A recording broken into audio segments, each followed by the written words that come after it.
Welcome. Does anyone want to do a sound test? Good evening. Check, sound test. Hello. Yes, we can hear you, Counselor Savage. Thank you. Check, check, test, test. I'm okay up there? Yes, we can hear you. Perfect, thanks. Okay. Good evening, everybody. Evening. Good evening, everybody. Hi, everyone.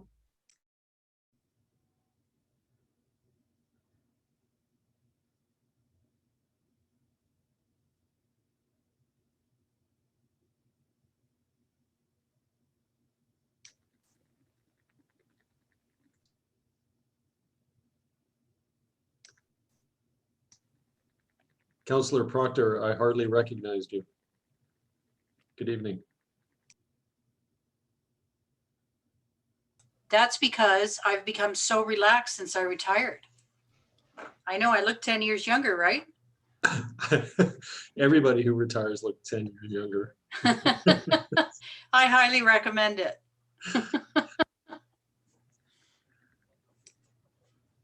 She doesn't mean that, Pete. I do mean it. Oh, hey, now wait a minute. That's an idea. You don't have that many years left, do you, Pete? I'm here till the end. Till the end? Yes. The end of the world, or? We're not quite sure what that is.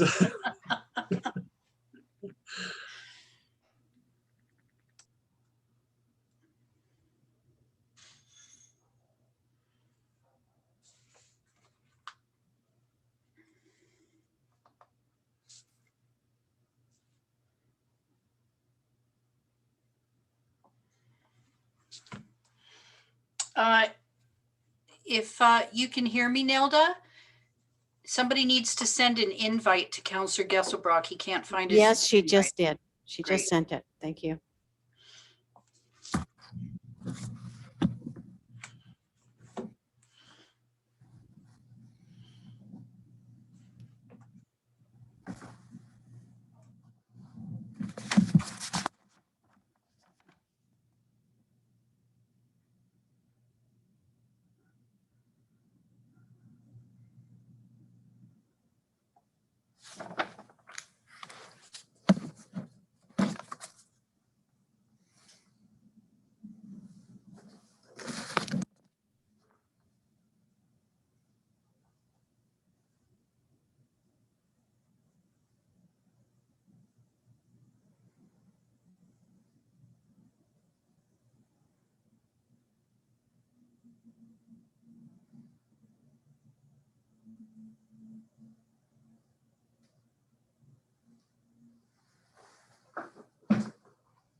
Has anybody heard from Councillor Gasselbrook? Is he? I've just hit his voicemail a couple times. Oh, okay.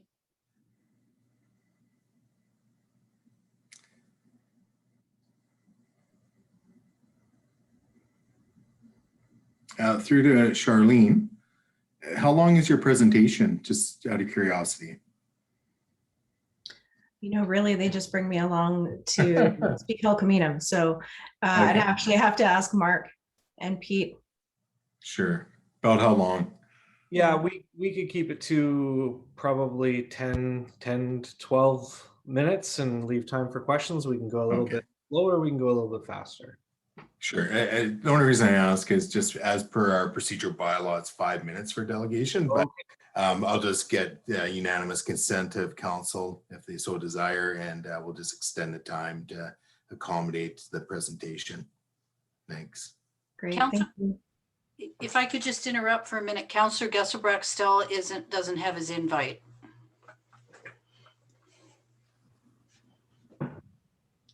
Did you send it to his district email? Yes, that's the email it goes to. Well, hopefully he gets it in a minute. Oh, bingo. Okay, so I'm going to call this meeting back to order. First, just like to respectfully acknowledge that this meeting is taking place on the traditional territory of the Sonalis First Nation. First item we have on our regular meeting is under general matters and delegations is a presentation from Charlene McCabe, Chair of the Nanaimo Ladysmith Board of Education, Mark Walsh, the Secretary Treasurer, and Pete Sabo, Executive Director of Planning Operations. And this is in regards to the Nanaimo Ladysmith Public School draft long range facility plan and its applicability to the District of Lanceville. So just through to council, just by way of unanimous consent to extend the delegation's time to 12 minutes approximately. Is there any objections to that? Okay, seeing no objections, I will pass it on to our invited guests. So welcome, and I don't know who's going to be leading off the presentation tonight, but I'll leave it in your capable hands and the floor is yours. Thank you. Heichka Mayor Swain, Ike Squale, Tasia Talatash, Snanemo, Mustimo, Nihak, Wushasta, Tamak, Atanakwel. Good day. I am coming to you and want to give my highest gratitude and appreciation to the Snanemo people from where I am joining your meeting this evening, acknowledging that your district resides in the territory of Snanawas First Nation, who is also one of the districts that we serve. So I have the good fortune of being the board chair for Nanaimo Ladysmith Public Schools, and it's with great appreciation that we have been given the opportunity to share the long-range facilities plan with your council this evening. And I'd just like to introduce our Secretary Treasurer, Mark Walsh, and Executive Director of Planning and Operations, Pete Sabo. They're going to go through the draft plan with you, and then we'll open it up for any questions that you might have at that point. So with that, I'll pass it over to Secretary Treasurer Walsh. Thank you very much, Chair McKay, and thank you very much, Mayor and Council, for having the opportunity to speak this evening. Before I start, I just do want to hand on our appreciation as staff for the positive relationship and working relationship we have with your staff there. We think they're really great and great to work with. And interestingly enough, when we do talk about our forward-looking enrollment projections, it's actually Lanceville that we were able to get, we think, the most specific, predictable information from, and that's a testament to the work that is happening in the district. And so we want to express our appreciation. So I'm going to share my screen, if that is okay, to start just a brief overview of the district's draft long-range facilities plan. And so the idea of this plan, there's been a public consultation to get the important community values, as well as what our students, our parents, our community is looking for, to feed back to the board for ultimate deliberation, hopefully in May and potentially in June, to take the draft off of the plan. And so you see it's a 10-year plan, and it's really about how the school district is going to address growth, and safety. And so in previous plans, and folks that are aware of school districts around the province, maybe over the past 20 years, you're typically opening up that plan and you're looking maybe for that school that could be closing because of declining enrollment. And that's exact opposite of what's happening in Nanaimo Ladysmith, and particularly with respect to Lanceville. So I'm going to highlight the aspects that really may impact Lanceville specifically, and be open to any questions.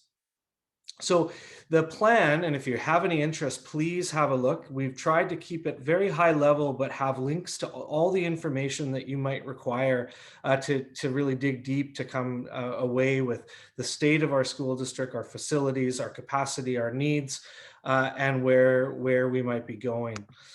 So I want to just a couple of points before we start, perhaps. Again, the idea that no schools will be closing. In fact, we'll more than likely be looking for school openings.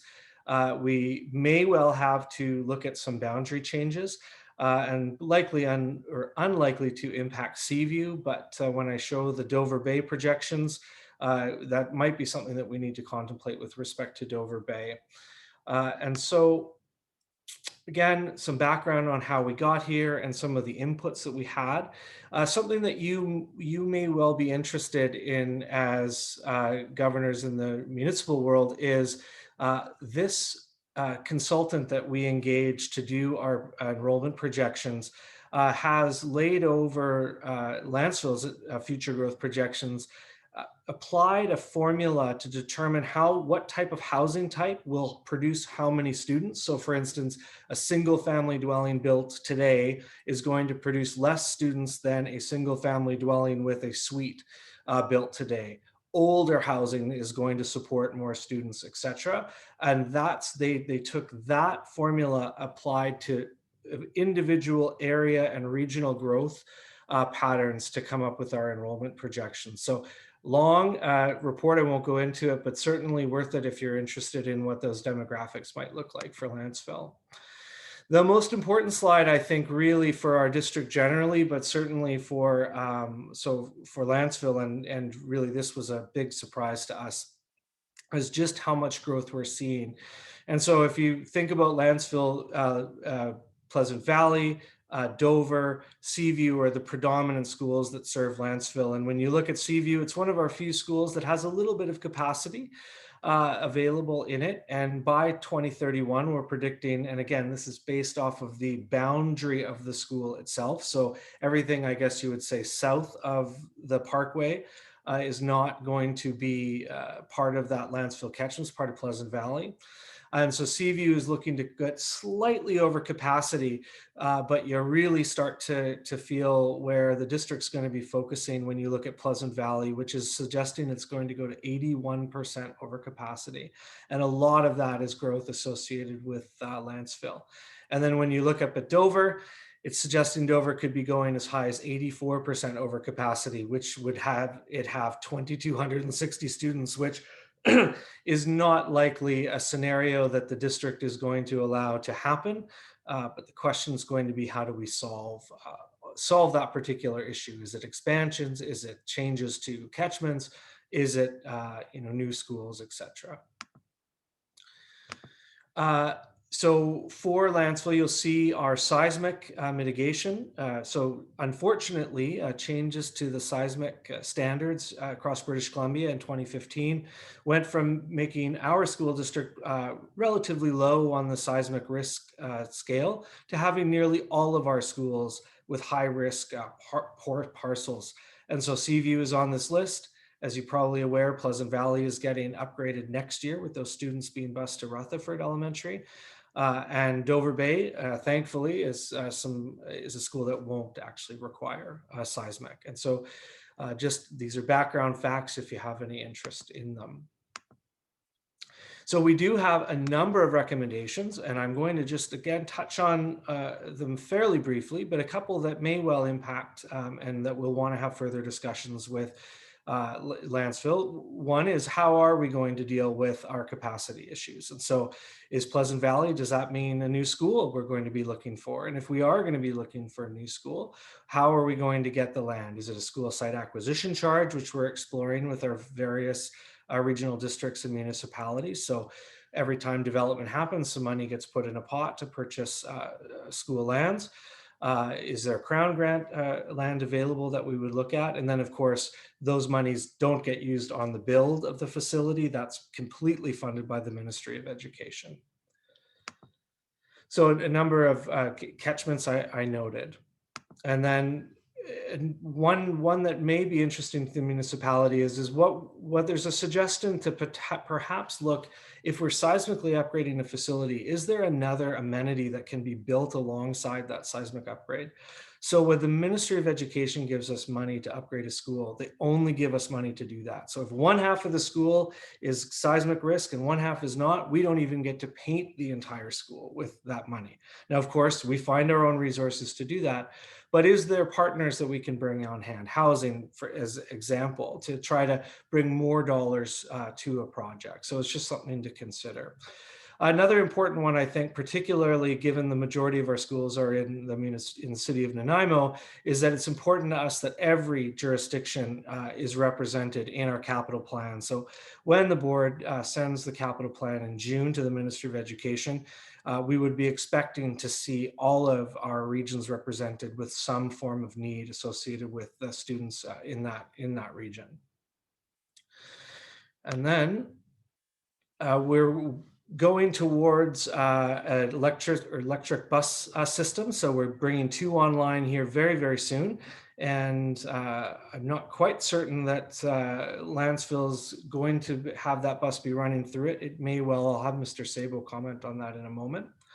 We'll also be looking to expand outdoor learning spaces and gardens in all of our schools, as well as create active transportation plans. And so there's another place where the district will reach out to staff at Lanceville and say, okay, here's the template for what that looks like and how do we work together to build that positive mechanism for families and kids to get to school.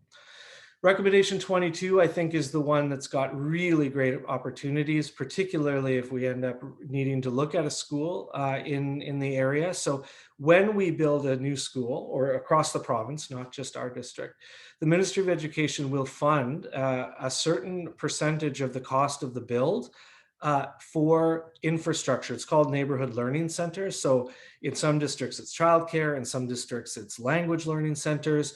There's a variety of different projects across the province that we can look to. But of course, the idea is a new school. It's likely greenfield, new development. There may not be the municipal infrastructure there.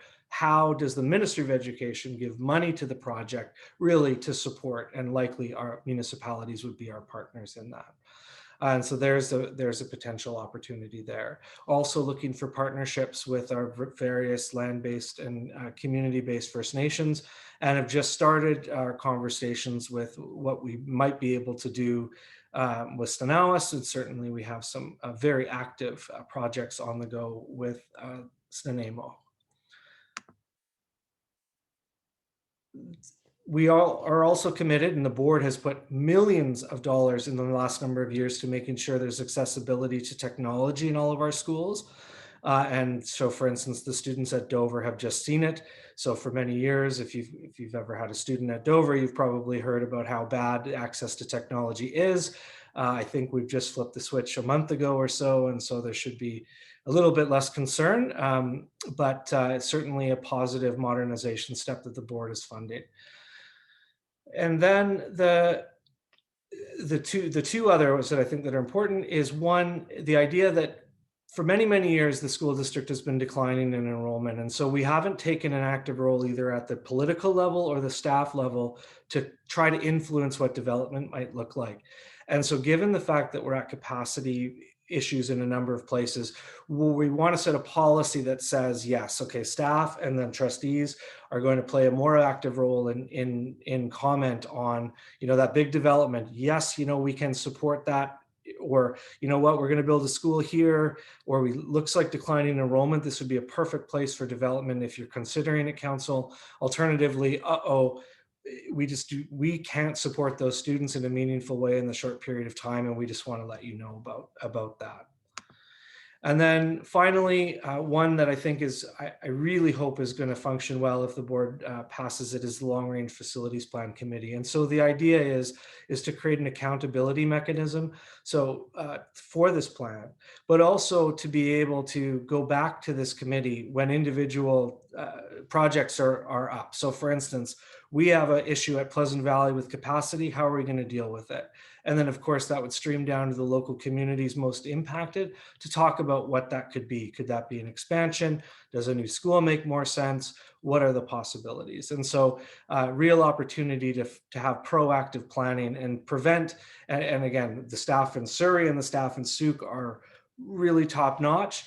But when you're going that fast, it's hard to catch up. And so we're trying to be as ahead of the game as possible. So I hope that, okay, stop my share. So those are the highlights of the plan, Mayor, and happy to answer any questions. And maybe perhaps I could just ask Mr. Sabo, is the electric bus going to serve Lansville? Yeah, so the electric bus serves Route 6 out of Dover Bay, and that serves Seaview in the Lansville area as well. So you won't be hearing the bus drive by, but you will be seeing the bus drive by here the next couple of months.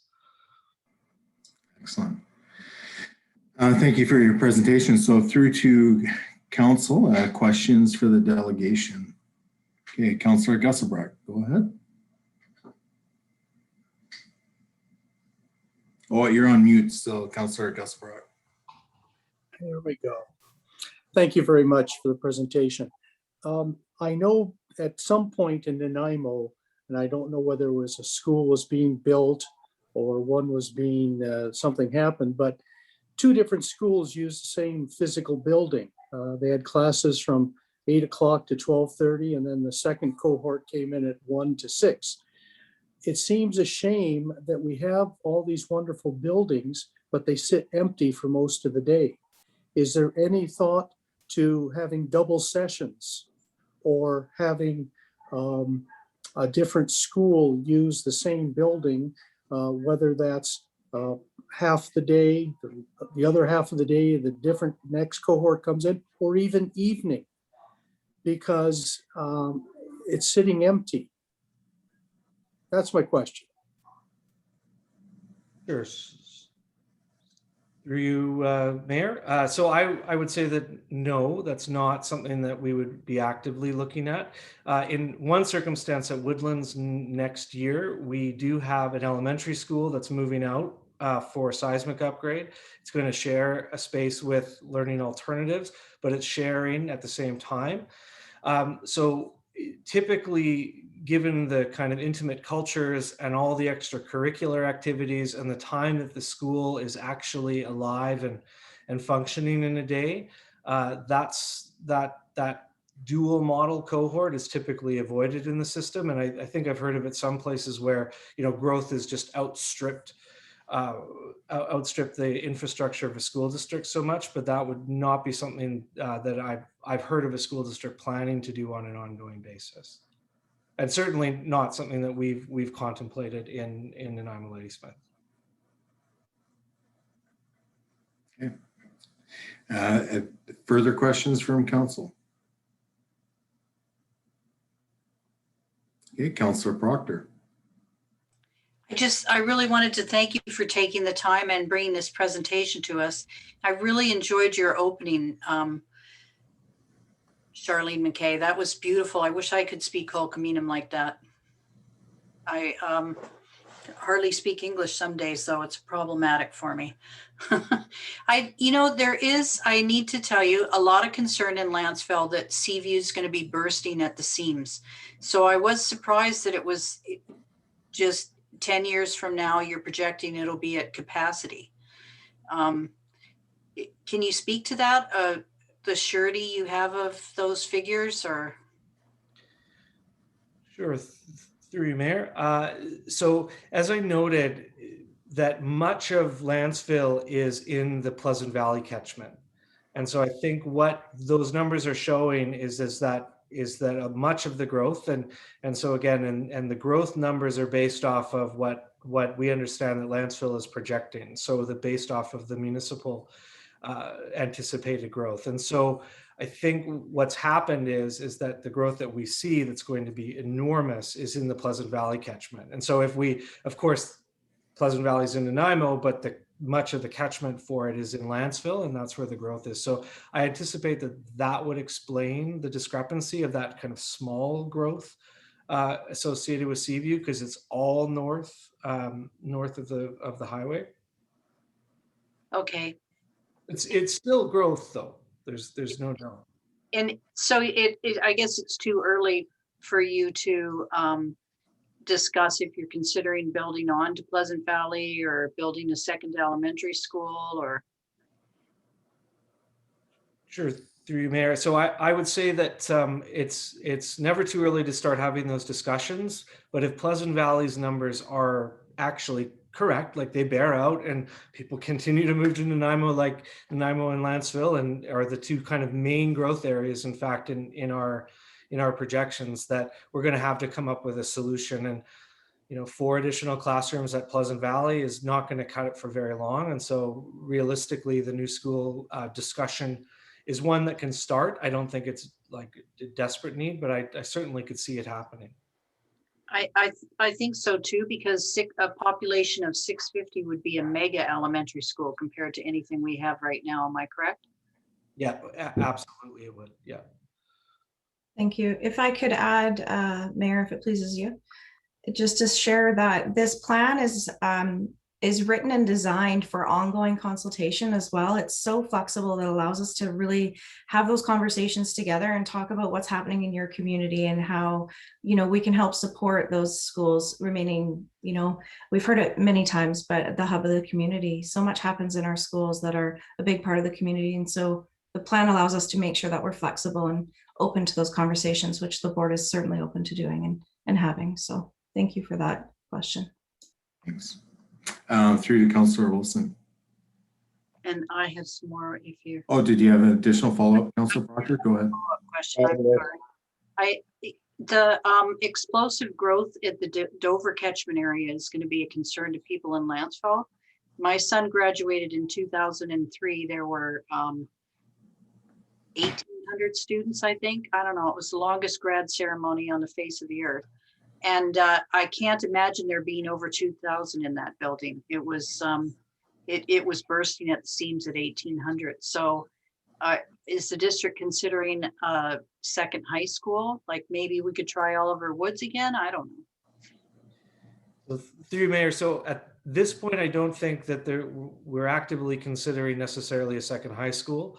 But what we are going to be starting the discussion the moment that the plan is complete is, how are we going to prevent exactly that? We can't fit 2,300.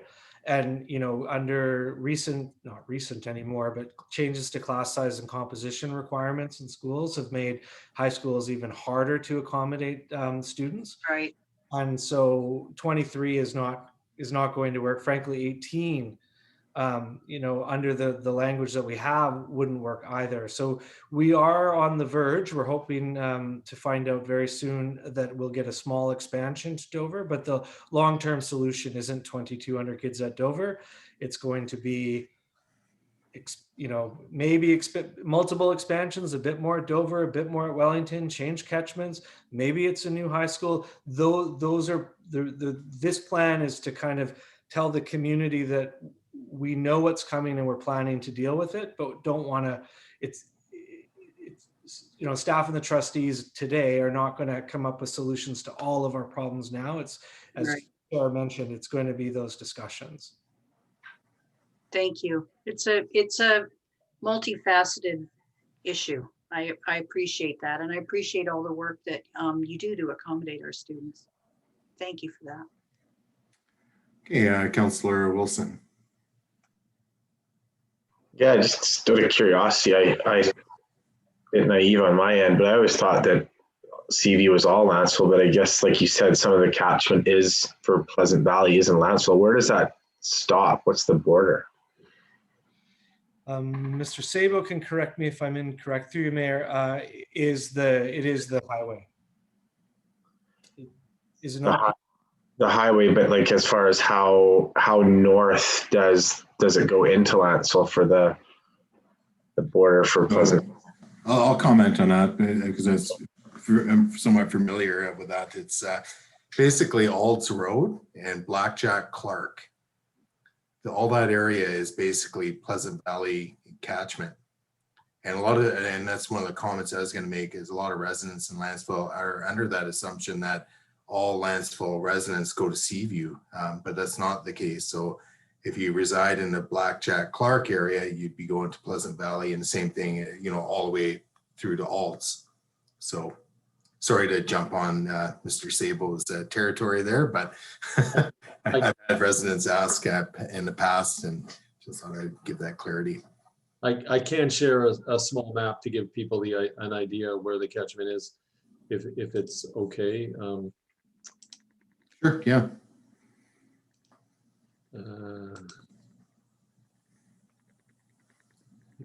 Can you see that map? Yes. Yeah, so you can see here the Lanceville, and I believe this is Ware Road in here.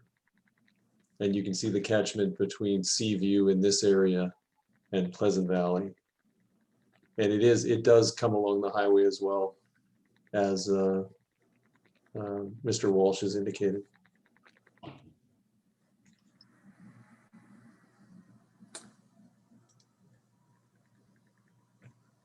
And I just had a follow-up comment on that as well. And a lot of people, I think, in Lanceville didn't realize that the catchment area for Seaview also extends further up Dickinson. So that was extended. I can't remember if it was last year or not, but there was a recent extension. Maybe Mr. Sabo, if you can comment on that, just the extension and lower Lanceville off of, from Dickinson up to Tim Hortons, essentially. Yes, thank you. I'm manipulating my mouse and everything. So I believe you're talking about this area in here. Can you see my cursor now? Yeah, that's correct. Yeah. Yeah, in this area. Yeah, I don't recall the exact adjustment and the date of the adjustment, but this is the current boundary coming up Dickinson, and then down the highway. I know we had looked quite extensively at possibly changing it to shift students from McGirr to Seaview a while ago. We didn't make any major adjustments that I'm aware of. Excellent. Did you have any follow-ups, Councillor Wilson? Through to the rest of the council? Any additional questions for the delegation? Okay, hearing none, again, just thank you for coming this evening and presenting. And again, it's all very good information, and looking forward to any updates that come our way. So again, thank you. Great. Thanks very much.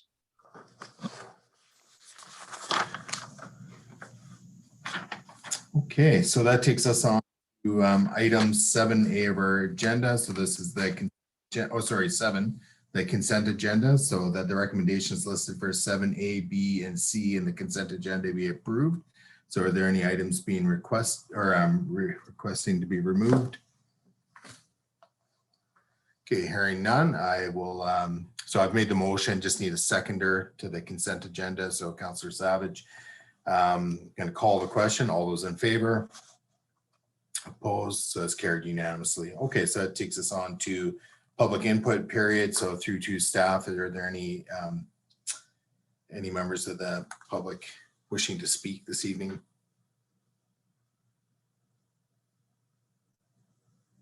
So to Ms. Richardson or Director Coates. Coates, did you hear that question? Sorry, we were muted. No, there are no members of the public who have registered to speak this evening. Thank you. Okay, thank you. So that takes us to item 10A of our agenda. So we have the District of Lancel Interface Wildfire Development Permit Area Guidelines PowerPoint presentation by the district's consultant, BA Blackwell and Associates Limited. So we have, I believe, where are we here? Mr. Oru, I think that, and Mr. Blackwell presenting. So I will hand the floor over to you. Thank you, Mayor Swain. So I'm just going to set this up here.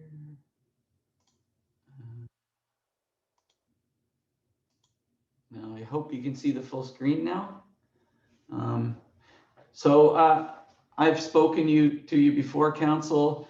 We came before you about a month ago just to give you an update on the process of writing and putting together the development permit and the bylaw language that goes with it. We have completed that process and have run the bylaw through public consultation. So the objectives tonight are to present the draft wildfire development permit, which I believe you probably have seen copies of. Look for council feedback and approval, and then after tonight, this will move through an OCP bylaw amendment process. And just to remind you, the wildfire development permit area purpose is to mandate fire smart construction and landscaping in the high risk areas of the community. And there's some other measures for lower risk areas, that being shifting roofing away from unrated roofing to rated roofing. And the focus really ultimately here is to reduce wildfire hazard and risk to public safety, property, and the district's forests. So as background, you completed a community wildfire protection plan recently. Blackwell was engaged in both the community wildfire protection plan and concurrently writing the bylaw. We met with you in March and outlined the approach and the proposed DPA mapping, and your direction back to us was to protect buildup areas against ember showers, which I believe this DPA meets that objective. So the key elements of the DPA are making sure that we have fire resistant roofing materials. That's the #1 thing in thinking about interface fire. Additionally, there's requirements for fire resistant building components and landscaping, which really are the pillars of Fire Smart and ultimately the best protective measures that any community can make in terms of protecting against both an ember shower and radiant heat from a forest fire immediately adjacent to the community. So really, if we think of it, the DPA focuses on subdivision and construction so that they follow the guidelines of Fire Smart, and all new buildings and structure must be sited in a way that require fuel management zones, mostly focused on the 10-meter zone around the home. We focused on safe access and egress, construction materials compliant and non-compliant vegetation, and ideally, the district assumes new developments that are safe from fire and doesn't have any liability of future works required in that subdivision or new home. So this highlights the two key areas. Zone 1, the primary wildfire hazard zone, that's the pink area. And really it's the existing area of the existing DPA. And then we've added Zone 2, the secondary hazard zone in yellow. And really that's focused on just making sure that new roofing is compliant and vegetation is compliant with the principles of Fire Smart. So this is a process. A similar DPA has been put in place in Squamish, and there are other DPAs that are being proposed right now. They're very similar. This yellow area is really focused on the existing buildup area, and really is focused on making sure new construction meets Fire Smart and the old construction meets at least the standard for roofing and landscaping. So in any of these DPA processes, you're looking at some form of administrative additions to staff. And it's really about burdens versus efficiency. Exterior materials, obviously it's safety versus flexibility. And landscaping is safety versus aesthetic. So there's some trade-offs that have been made, but we've worked with staff to develop what we think is an efficient DPA for you to implement in the district. Obviously, there was a process, so we determined the DPA zone, and we looked at what the exemptions are. We've had a staff review, and really, if the proposal meets the guidelines, the DPA or the DP would be approved by staff. So there's a number of steps. So whether it's an exemption or not, the DPA proposal or the development proposal would be reviewed against the DPA guidelines. If the proposal meets the guidelines, it's approved by staff, and the DPA would be registered on title. So those are the key things. Just to provide a little bit more detail, we have the zone 1 that's 10 meters around the structure. We want to look at structure siding, so it's not too close to the forest edge if it's against a forested parcel. Fire resistant roofing, fire resistant exterior cladding, removal of overhanging projections such as trees, obviously, fire resistant exterior doors and windows, eaves, soffits, vents, chimneys with spark arresters. And fire smart landscaping, we want to make sure that certain types of landscaping aren't used. And really, zone 2, we're focused on limiting the structure vulnerability through roofing materials, and we're promoting fire smart landscaping. So ideally, each portion of the neighborhood has 2 routes for access and egress. The DPA mandates adequate hydrants and water access, development setbacks for hazardous topography, and fire hazard mitigation on lands prior to becoming property of the district. What we've learned across BC is that many developers have basically handed over properties that have a high hazard, and that ends up being assumed by the district. So that is in there to avoid liability to the district when you assume new properties as part of development. And ultimately, the structures in zone 1 and 2, the structures and landscape will adhere to the DPA guidelines for which the zone they are located.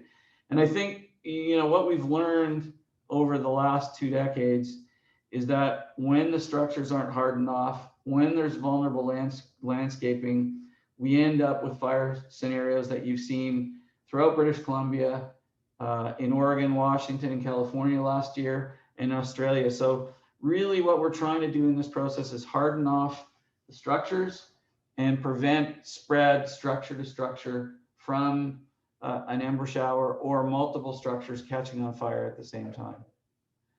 The goal is to ensure that the new landscaping or existing landscaping tradition to fire smart. So we want to eliminate species like cedar, juniper, yew, tall grasses, things like bark mulch right next to the house, which are all ignitable and all pose risks to homeowners. And we want to combine the bylaw ultimately with community education on fire smart. So there is an education phase to this, and I think district staff are well aware of that. So I've made that short and sweet because I think you've heard from me before, and I would like to open the floor to discussion, questions, comments. Okay, so through the council, I see Councillor Proctor, you got your hand up, so go ahead. Thank you. I have several questions. Thank you for your presentation. It was very concise. And you cleared up my first question. The map has a pink zone 1 and a yellow zone 1. So I guess the yellow area is zone 2. Correct, sorry. That's a typo. I was pretty sure that it was because I didn't know why else it'd be 2 different colors.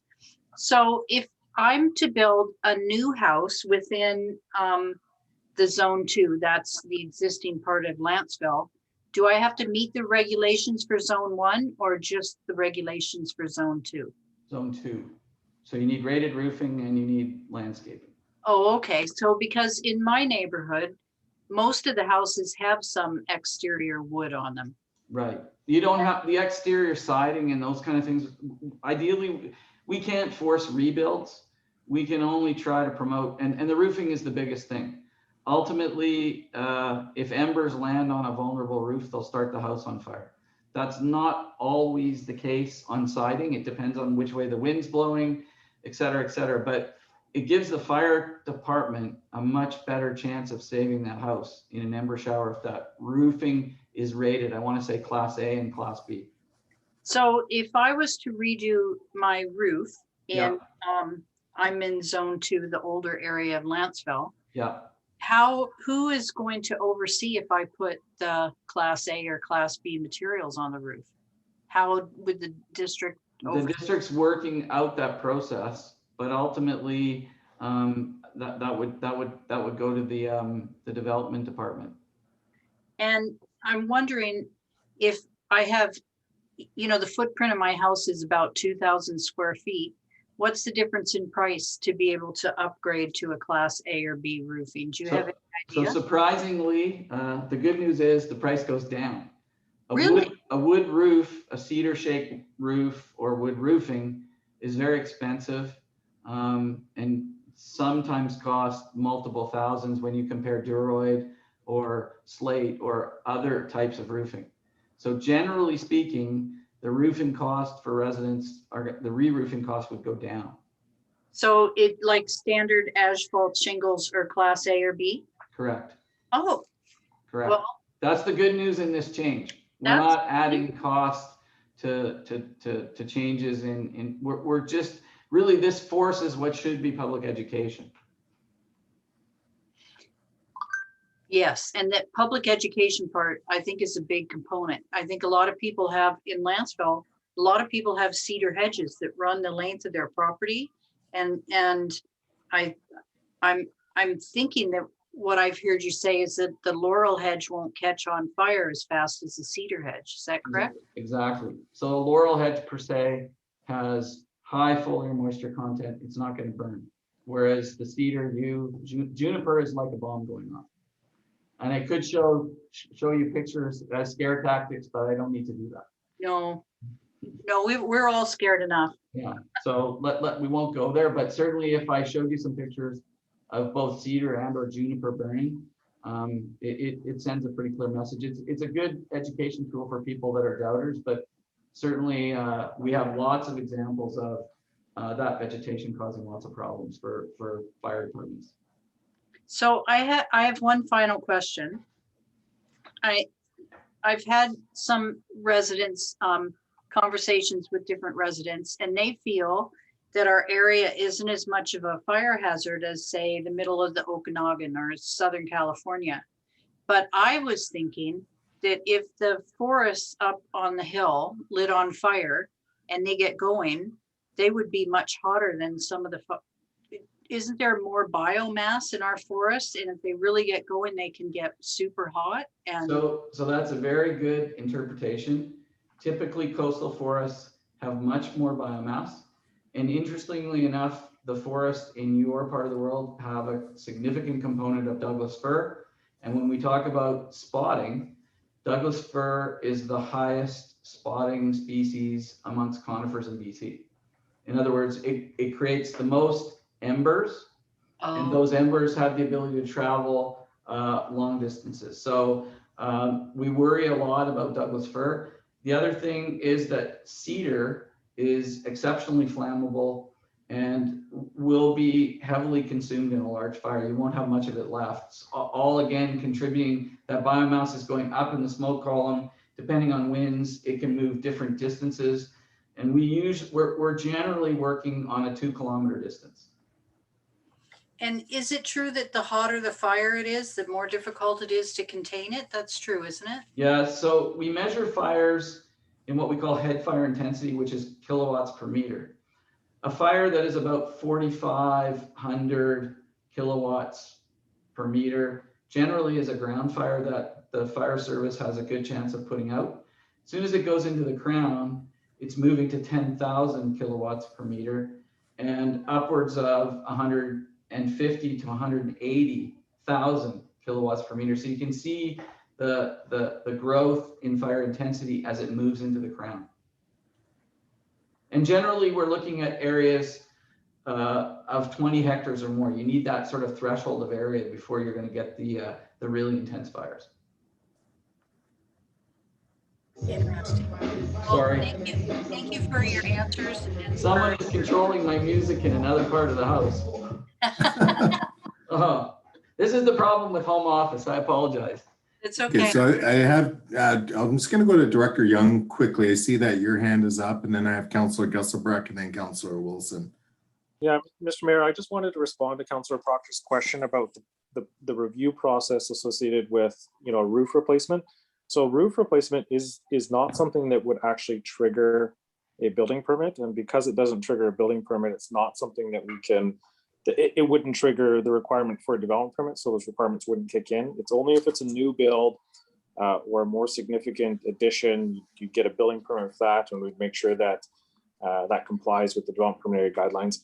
The rest of it is simply the education component. So just letting the residents know that, okay, well, if your roof needs to be replaced, here's what you should do. So I just wanted to respond to that. Yeah, I'm sorry if I wasn't clear on that. Apologies. All right, great. So Councillor Gusselbreck and then Councillor Wilson. Yes, thank you. Several questions. Have you done a survey, or can you tell me what percentage of cedar shake roofs there are currently in Lanceville as opposed to Duroid? Is it very small or non-existent? Well, in the new subdivisions that we visited, certainly there was some wood roofing, but I would say it's probably, my guesstimate would be about 20% or less. Director Young might have a better estimate than I do. There are some areas where there's more than others, certainly, that I saw when we visited. Well, let's talk about the new subdivision, which is the foothills. Yeah. Spence's Way, Copley Ridge. I go up there often to go hiking. There's not one roof that's wood. Yeah, but that's in your existing DPA, so Yeah. that's a good. So there's nobody building in the new section with wood roofs. It's all Duroid. Yeah. So how would you implement this plan with the woodlot 1475, which borders a great amount of Upper Lanceville? So if you recall, in the CWPP, we identified some fuel treatments within the woodlot and areas that we thought were hazardous. I'm sorry. We identified some fuel breaks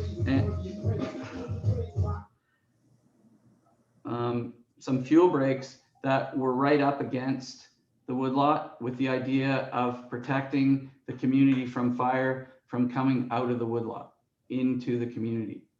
So there's a dual function here. We're looking at hazardous fuels that are adjacent to homes, and we're looking at protecting those homes through the DPA process. Okay, but we have no jurisdiction over the woodlot. It's provincial woodlot. It's Crown land. Yeah. And so you have the ability to work with the woodlot owner, and you have the ability to receive funding to implement treatments. But you can't make him do anything. No, we can't make them, but hopefully, I can say that in other parts of the province, there has been good cooperation with woodlot owners in implementing some basic treatments to protect communities. So that's a dialogue that needs to happen with staff and the woodlot owner. You mentioned a number per acre in your earlier presentation for grooming basically forest land. I'm talking mostly the foothills. You had an example in the interior. What was that cost per acre of maintaining that? Okay, it's cost per hectare.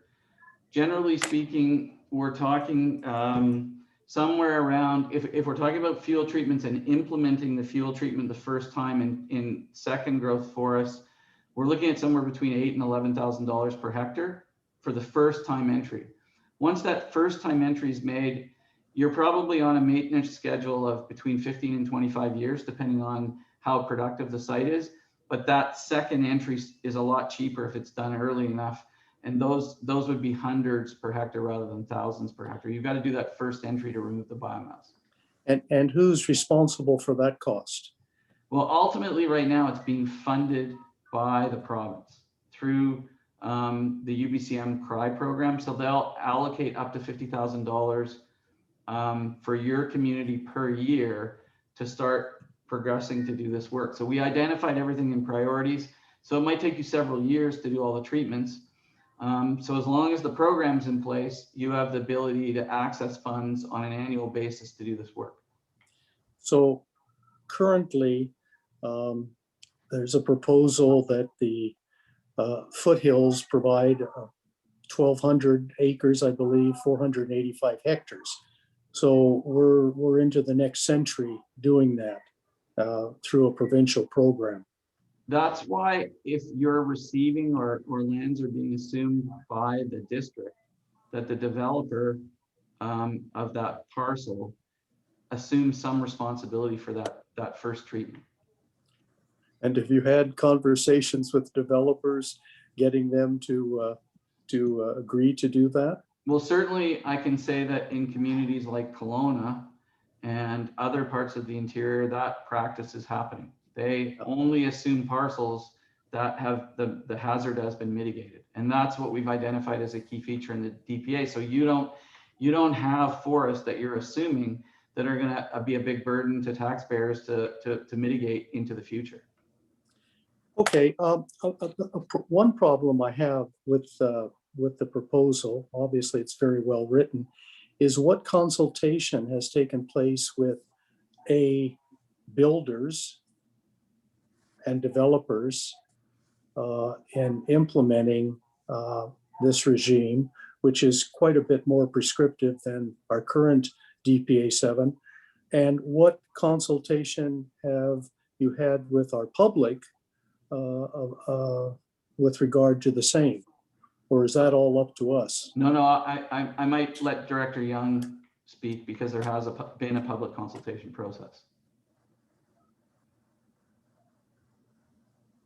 Yeah, through the mayor to Councilor Gesselbrock. So we, through our community update newsletter, we let everyone in Lanceville know that there were draft development permit area guidelines on our website for review and comment for a 1 month period. I believe it was actually over a month. We did actually receive 2 letters back, which I believe are in the council agenda package. Unfortunately, we didn't receive a lot of other input, but as Mr. Blackwell alluded to at the beginning of his PowerPoint, this requires an amendment to the OCP, which requires broader public consultation. So we'll obviously do a more fulsome public engagement exercise with both builders, the construction industry, and residents, and seek formal comments prior to adopting those as part of the OCP. I expect the development preliminary guidelines will potentially be tweaked and adjusted as a result of that public engagement. But as we didn't really receive a lot of feedback from the community in our initial call for comments on the drafts.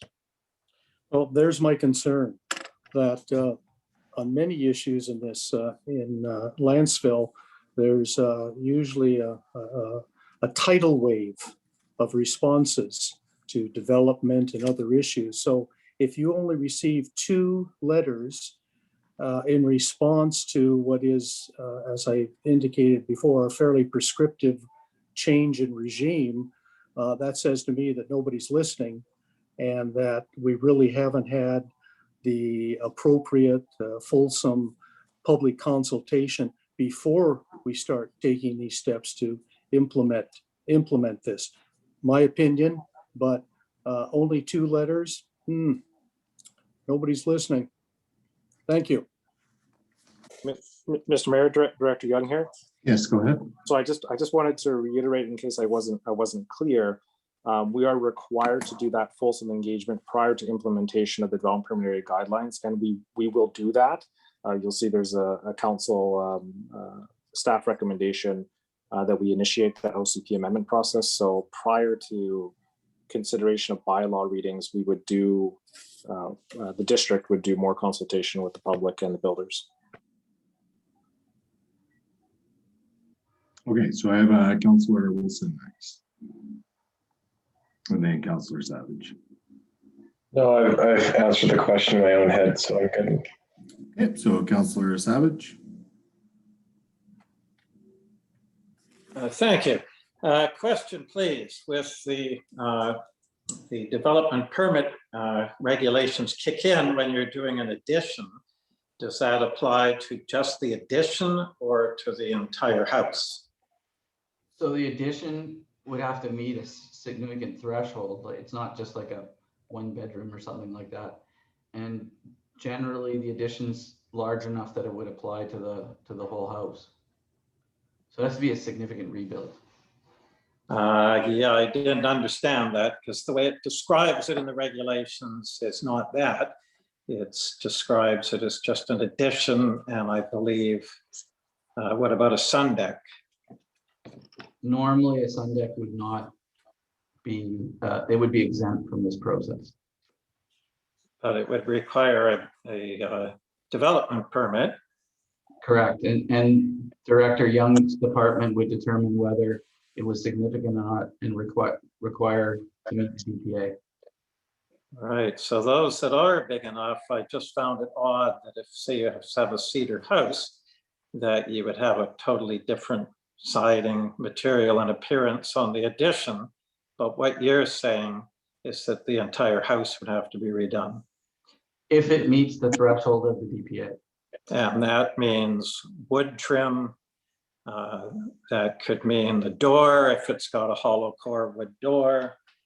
That could mean so many things. It could mean all the siding, of course, would have to be changed. And it would also mean the roof would have to be redone. Right? It all depends on, if you're talking about the old buildup area of Lanceville, those things wouldn't apply. You're really talking, largely this is focused on new construction. So the property would have to be a significant renovation before the DPA would kick in. I can't remember, Director Young, I don't have the DPA in front of me, but can you remind me of what that threshold is?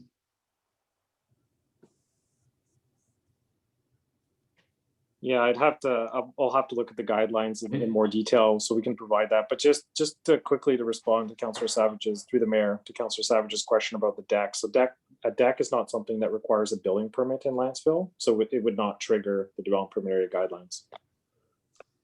Okay, and I wasn't quite sure which, these regulation guidelines, what kicks in, what doesn't. Like, for example, this idea of the addition, does the landscaping then kick in where you have to have 10 feet clearance between the canopy of trees? I mean, once you meet the threshold test of requiring to meet the development permit, then landscaping and the other structural changes kick in as well. Depending on which zone you're on, there's a higher threshold in the pink zone, as we described, and a lower threshold in the yellow zone. And it's all about whether or not your proposal, your building proposal, meets the test of significance to require the DPA. Okay, and with the, thank you, and the grade, it's got, it has to be 10 meters, about 33 feet away from a 20% grade.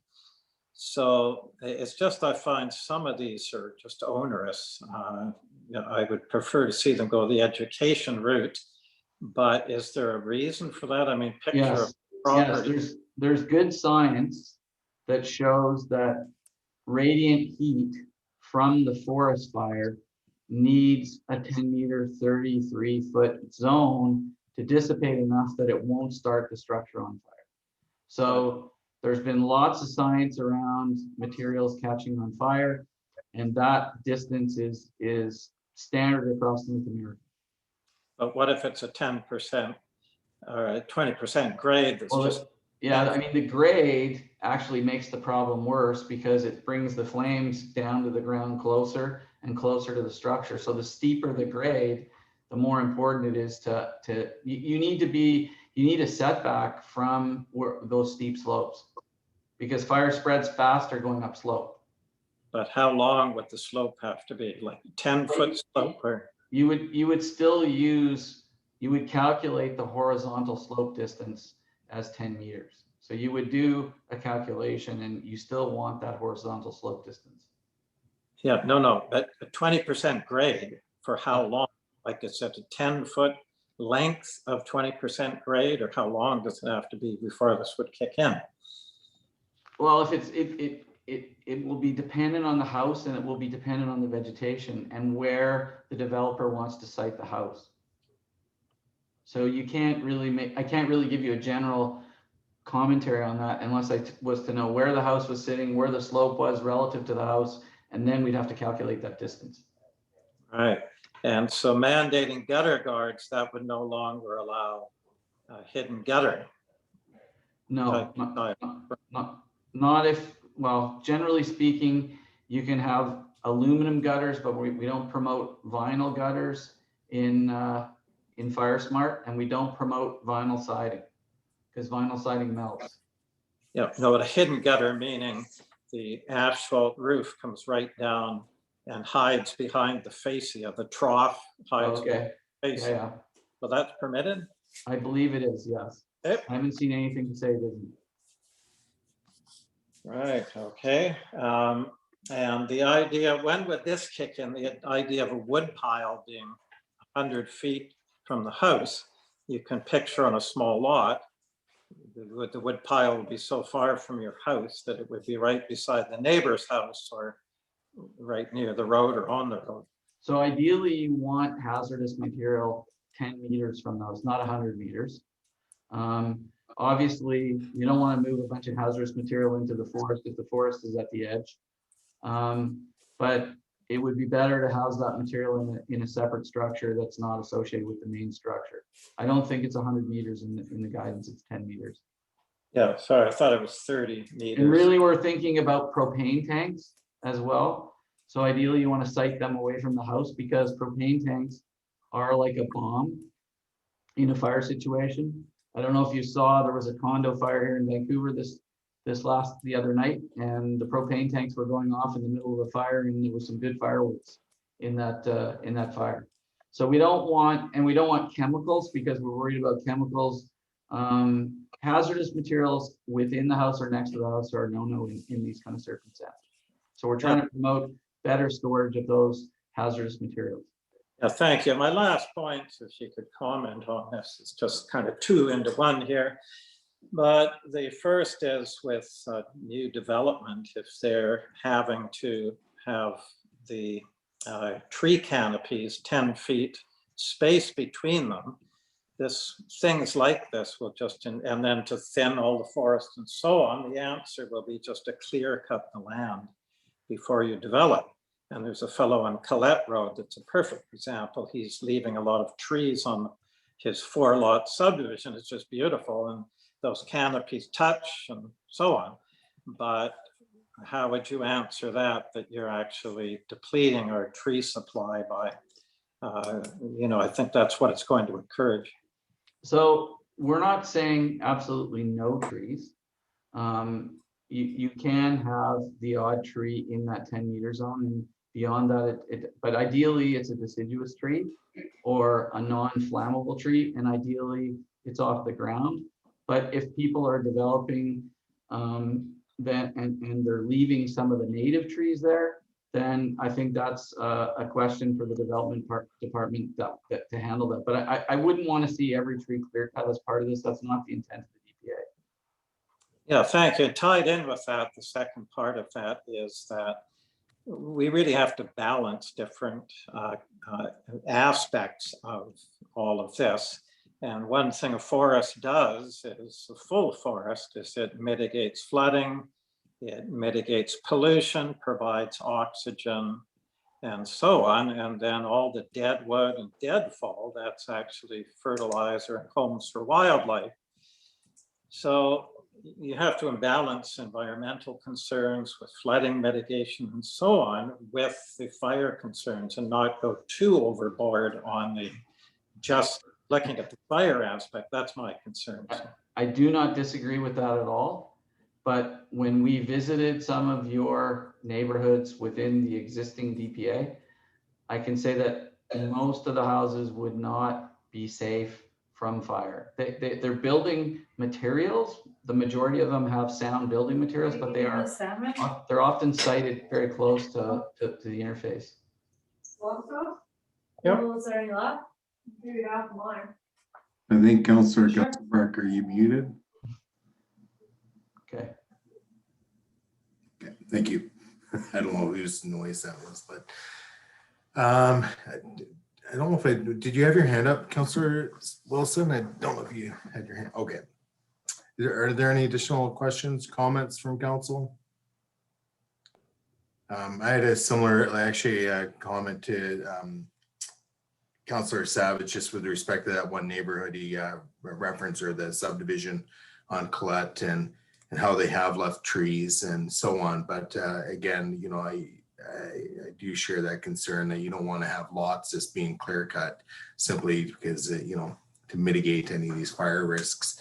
So, but I do realize or recognize that it is a bit of a balancing act at the same time, and there's a stronger recommendation for deciduous trees over coniferous trees and so on. But anyways, that's just the way it is to mitigate the fire risk. So I don't know if there's any further questions, comments from council before we release their presenters. Okay, hearing none, again, just on behalf of council. Oh, Councillor Savage. Yeah, sorry, one quick one since you brought it up. Deciduous trees, especially hardwood, can just be beautiful in landscaping, parks, and so on. I found this missing in the guideline. It touched upon them once, I think, saying that it didn't apply to them in one circumstance, but can that be built into the guidelines such that saying what you can do with deciduous trees, like if they are more along hardwood, like walnuts or whatever, that it's fine to have a really green yard, have them closer to the house, ditto parks, ditto developments, and so on. I'd sure recommend that. Is that possible? Or can you speak to it now, just what you recommend for deciduous trees? Yeah, I mean, really what I would recommend, and what's been done in other jurisdictions, and you're not really far enough along, is there supplemental information on fire smart vegetation that can go around. So it lists the trees, it lists the shrubs, and it lists the type of native plants that you as a community want to promote as fire smart. So we've produced similar lists for North Vancouver, for Whistler, for Squamish. As it doesn't, I don't recommend that it goes in the bylaw, but it's supporting material that developers or people building homes have access to, so that they're well aware of what's acceptable and what's not ideal. Yeah. Thank you. And now, Director Young, you have your hand up. Is there something that you wish to clarify or add? Yeah, Mr. Mayor, just in response to the threshold question. So the threshold that was selected in the draft is 10 square meters, so about 100 square feet. So additions over 100 square feet would trigger the development permit area guidelines.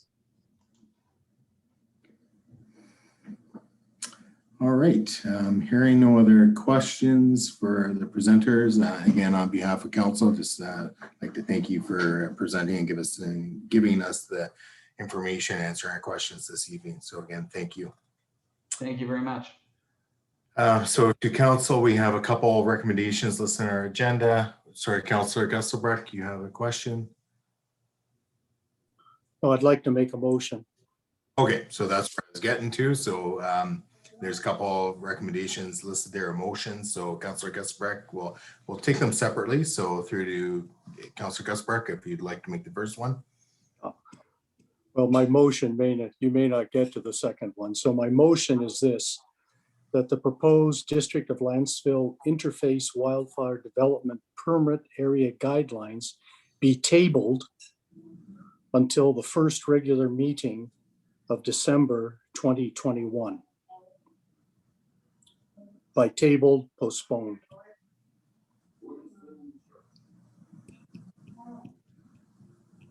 Do we have a seconder to that? Okay, so it's seconded by Councillor Savage. So typically with a postponement motion, it's not debatable. Mr. Mayor? Director, yeah, go ahead. Yeah, I Director. have some important information to share. So you'll see on the agenda that it's broken up into two distinct resolutions. As council's likely aware, this project is funded through UBCM. Yes. In order to, similar to the CWPP, in order to get our grant, council needs to endorse or improve the draft development preliminary guidelines that have been prepared by the consultant. That doesn't mean that when it's actually brought forward through bylaw readings that council needs to adopt it as part of the OCP. But really, if we want our grant money, our $32,000, council does need to approve the guidelines in principle. And I believe, I thank you for that, Director Young, and I believe that was, I think that was spoken to it last time we discussed this. So, so just to the mover and seconder, recognizing what Director Young has just covered. With that explanation, I'm prepared to change my motion to read as set out in item 10A1 of the agenda. Okay, so that's the motion through to Councillor Savage as a seconder. Are you seconding that as laid out in the agenda? Yes, if I could just ask, please, to staff, what is the deadline to get this into UBCM and how much money did they put towards it? Through the mayor to Councillor Savage, the total grant for this accommodation project is $62,000, $30,000 for the community wildfire protection plan and $32,000 for these development permit area guidelines. I believe the deadline is in May. And that's why the consultant, we're now at the stage where they're presenting the draft guidelines to council. But I believe our deadline to complete this project is May.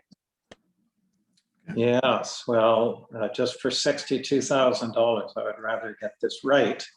But what are we doing by approving the guidelines? There's a heck of a lot of guidelines in here, and I disagree with many of them, but does that still give us the option to later to have part of it, like a big part of it educational, only a small part regulations?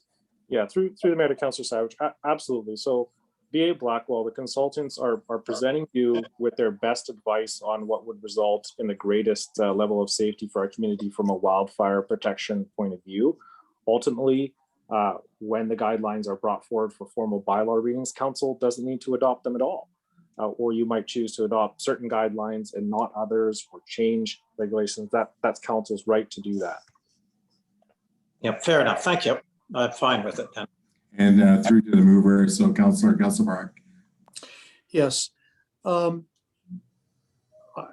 can't argue with the science, but I can argue that the public, I don't think has any idea what would happen if all of these guidelines were implemented. It's a sea change. I don't think I'm exaggerating by saying that. It's significantly more prescriptive. That's what is in our DPA 7. So a question through to staff. We approve in principle.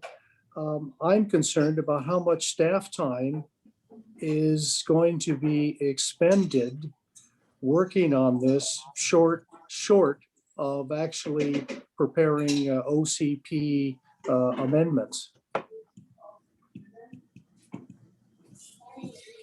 So I guess through to Director Young for a comment. Yeah, through the mayor to Councillor Gesselbrock, I don't know that I heard a question there. I know that next stage, that OCP process, we previously advised council that if you're doing an OCP amendment and you're doing the consultation and bylaws, that's a 6 to 12 month process, and it is pretty labor intensive. That's why we're not doing it at this point in time. It really depends on where this falls in council's priority. If it's not a high priority for council, then we will deal with it at a later time. If it is a high priority for council, then we'll allocate the resources necessary to bring the bylaw amendment forward to council. Let me be more specific with my question through the chair to Director Young. We approve this tonight in principle without moving on to the second part of this motion. How much time an effort will you have to spend to do whatever you have to do? Through the mayor, so to Councilor Brock, I can't be specific and tell you it's going to take a certain number of days or hours, but I can say that it will be significant. It's always really labor intensive, resource intensive to do an OCP amendment process. So it would be a big undertaking. All right, based on that, I like, this is not a high priority for me. You know, maybe if my house burns down tomorrow, it would have been, but we just need a lot more, I think, public input, letting them look at these things before we even get to the OCP process. So whereas I will support item 1, 10A1, I'll tell you now, I won't be supporting 10A2. So I'll leave it at that and let the rest of council weigh in.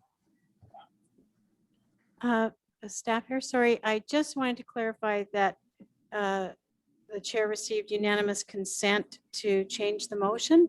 I understood there was discussion with the mover and the seconder, but there was unanimous consent. So now for the minute taker, the motion is that the proposed district of Lanceville interface wildfire development permit area guidelines be approved in principle. Is the motion? So through council, any objections to the motion on the floor as moved and seconded? Okay, hearing none, there's unanimous consent. Additional speakers to this motion? Councillor Savage. Yes, I share Councillor Gassenbach's concerns. There's so many unknowns, one of which is I would like to know exactly what regulations Nanaimo has, because it's a far bigger market for building stores. So have the building supplies caught up to the requirements in all these regulations? So we may have very onerous regulations that make it very tough on builders that going to Nanaimo to do their building there. Then we have a total set of different things here. Then it's maybe hard to get the satisfactory products in terms of wood trim, windows, doors, etc. That will be, and soffits especially, that would be satisfactory for Lanceville. So there's just one major concern there that can be expensive for builders that hasn't been fleshed out. So in principle, yes, actualities of regulations, a long way to go, I think. Thank you. Additional speakers? Okay, I'll just speak briefly. For myself, I'll be supporting the motion. I know we're kind of talking a little bit about recommendation 2 as well. You know, for myself, it would make sense to start the public engagement process possibly before we initiate the OCP amendments. And perhaps that can be done through whatever public engagement the district staff feel is most appropriate. So whether that's through town hall or a couple town hall meetings just to garner some feedback from residents. But I'll speak to the second part of the recommendations when we get to that. So is there any further questions, debate, comments with respect to the motion before us? Okay, hearing none, I will call a question. In favor and those opposed. Okay, that's carried unanimously. Now we're on to recommendation 2. That is someone prepared to make that motion? Okay, I'll just simply go ahead and make it myself. That staff prepare the necessary amendments to the District of Lanceville official community plan bylaw number 150/2019 to incorporate interface wildfire development permit area guidelines for council's consideration. Do I have a seconder to that? Okay, second by Councillor Proctor. So for discussion, I'll just open up the discussion by starting off with what I've just kind of said, and that's I think before we start these the OCP amendment process, why not garner some feedback from the community beforehand? I know there's going to be public consultation during that process, but it sounds like there's the concern about there hasn't been enough feedback garnered from the building community, development community, as well as residents. So to me, it would make sense to let's get that now and put that into the process rather than waiting later. And through to Councillor Gusselbrecht, I'm curious as to why we would want to wait until December 1st of this year, as you had previously suggested. So if you're able to comment, great. I'm just trying to get an understanding as to why you would consider postponing this potentially to the 1st. So I have the seconder as being Councillor Proctor, if you wish to speak as a seconder, and then we have Councillor Gusselbrecht next. I do have a few things. Through you to staff, I'm wondering if we could use some of the money that we put aside, the COVID money for communications, to have one of our communications consultant do some public consultation on this before we get to the rewriting the OCP stage. Would that be possible?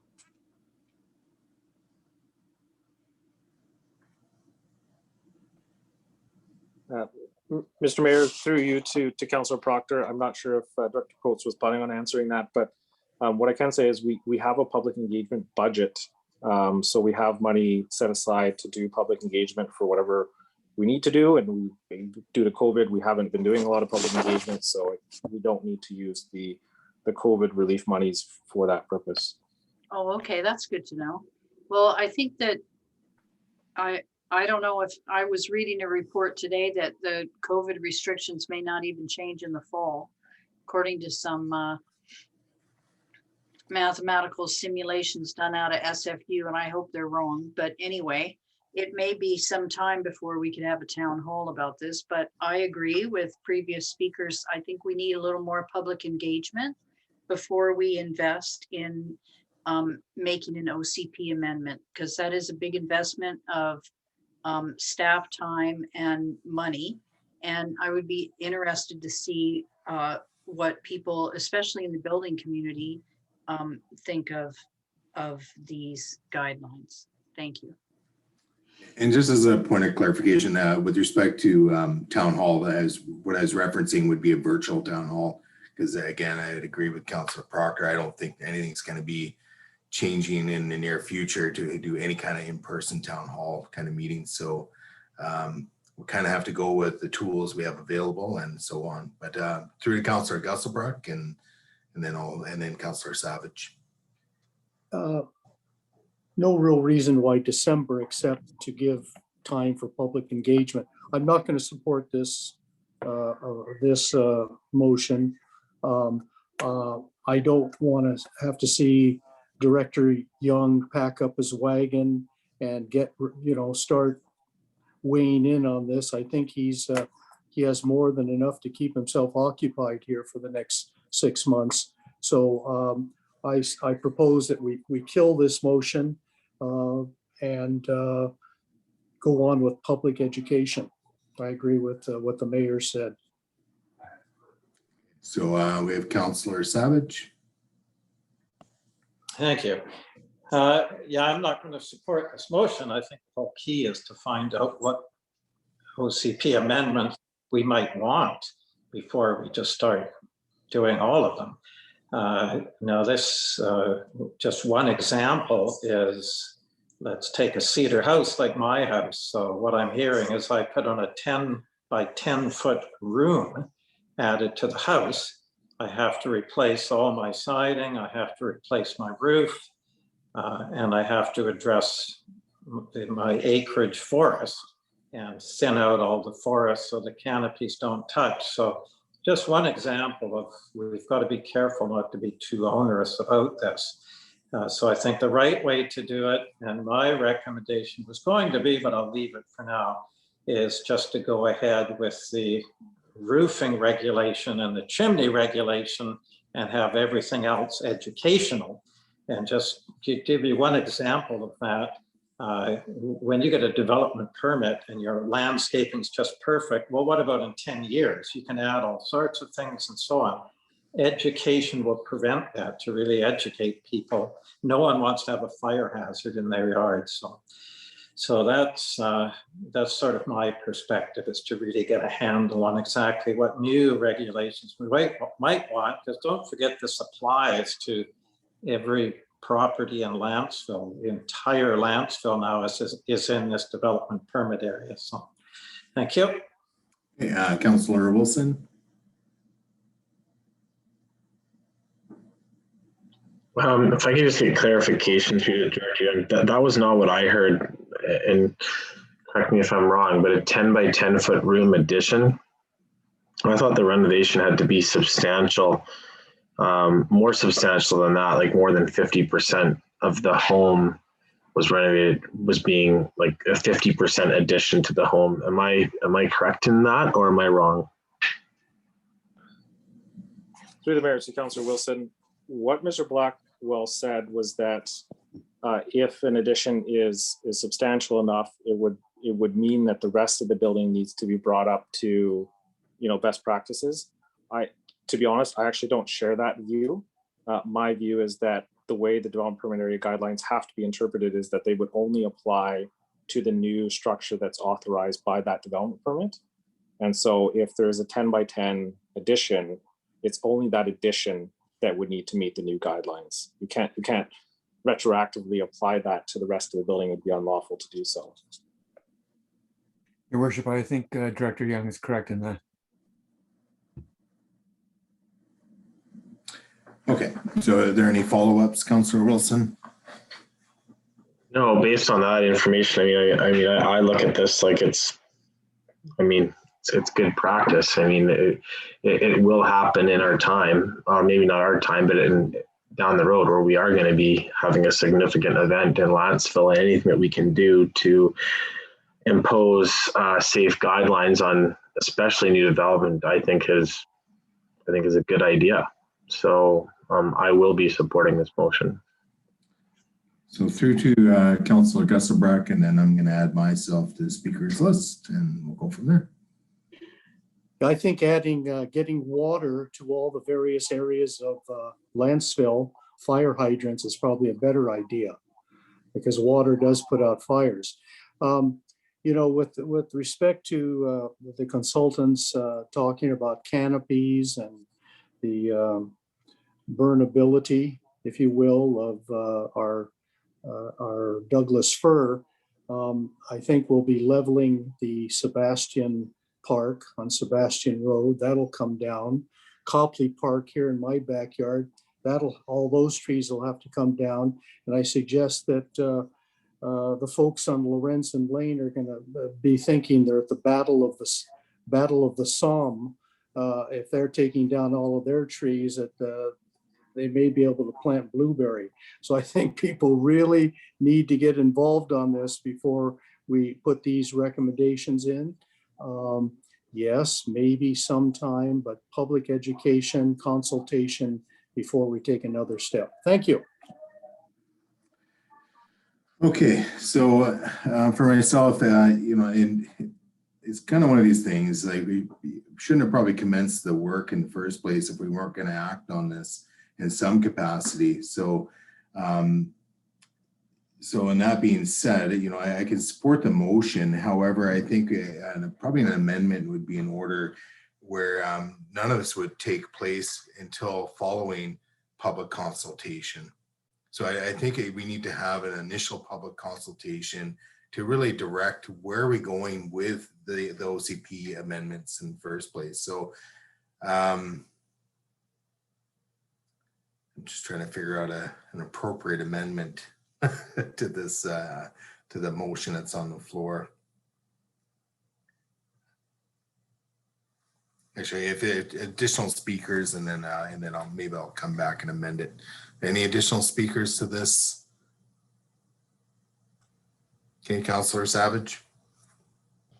Yes, I think the amendment you're trying to achieve is just what Councillor Gesselbrecht and I said, and that is that we give the go-ahead from council before any work starts on OCP amendments. And when we do that, maybe it's after public consultation, right? So I think that would answer it. Is just wait until council gives the go-ahead, and when we're satisfied, everyone's been consulted and so on, and then we give the go-ahead on the regulations we'd like to see in the OCP. But I doubt after public consultation we'll want to see all of them. That's why it's not a good idea to start now with all of them. We have to have the thinning out process. Through to, it looks like Director Coates.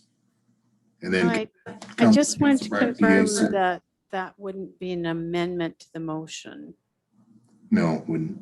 the way it's worded. Okay, thank you. Yeah, I'd agree. So what I would suggest through to council is we can, if it's the desire of council to basically postpone this motion to a later date, we go ahead and do that, and then we can do a follow-up motion to that to basically direct staff to prepare an engagement plan, a public engagement plan regarding this particular item. So, or we don't even have to vote on it. It's been moved and seconded. We can just leave it as is and just lays on the table. So if we don't want to vote on it, let's move on. And then Actually, I think you need to dispose of it in some way. You can either postpone it, or you could do a motion to postpone until after staff conduct a public engagement process, or you could defeat. okay, I like that option. Sorry to interrupt. Yeah. So going once. yeah, so going I'll make the twice. motion. I'll make the motion to postpone the motion on the floor until public consultation has been completed and presented to council. So second by Councilor Gesselbrock. Any discussion on that? Just on the why we're postponing? Okay. Hearing none, I will call the question. All those in favor of postponing, that's carried unanimously. And through to staff, do you need a follow-up motion directing staff to develop an engagement plan to bring back for council's consideration? Well, if council wants to see the engagement plan, or I don't know, Director Young, will that be enough direction for you? Your worship, will directly, we need a resolution from council. Okay, so I'll just make the motion then that that council directs staff to produce a public engagement plan regarding the interface wildfire development permit area guidelines. So we have that second by Councilor Proctor. And just through to staff. Sorry, could you just repeat it? Direction. Yeah, thanks. Okay, so that's council directs staff to prepare a community engagement plan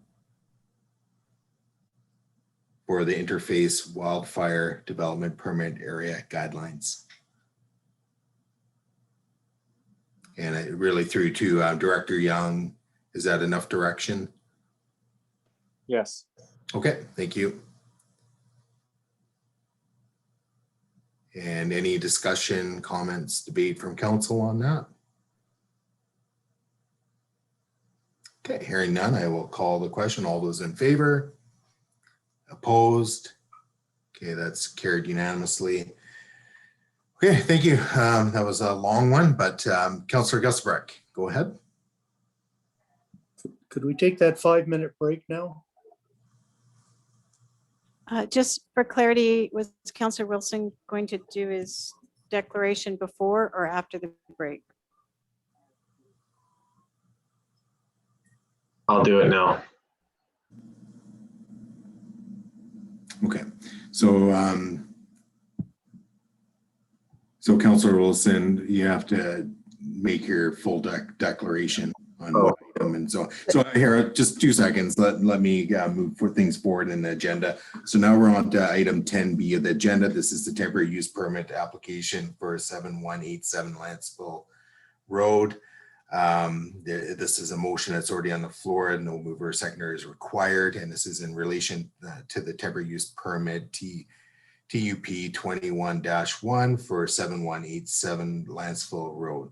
So sorry, I believe Councillor Wilson wanted to do his declaration before. That's the correct. motion So was on the now, floor. Thanks. Yeah, so I'm just giving him now the opportunity to do so. So Councillor Wilson. Just like to declare them in conflict on this particular subject or motion, so I'm going to leave the meeting. And the general purpose the last time was as you own and operate a business similar to the business that is the subject of the application. Yes, correct. Okay. And at this point, it sounds to me that Councillor Gusselbrock has requested a 5-minute recess. Is that correct? Okay. Yes. So at this point, we'll take a 5-minute recess. Thank you.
Through to Director Coates. I didn't write down the time we recessed. We recessed at 8:39 p.m. Oh, so I'm right on time. Yeah. How about that? And we're just waiting for Councillor Proctor to rejoin, and then we can get started.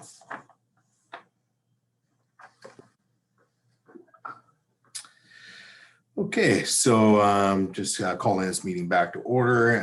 On the floor right now, we have the motion that the temporary use permit number TUP 21-1 for 7187 Lansfield Road be issued to the property owner to authorize the temporary commercial use of retail of landscaping supplies, rental of landscaping equipment, and excavating services for a 3-year term. So it's on the floor. I'll open it up for debate to council.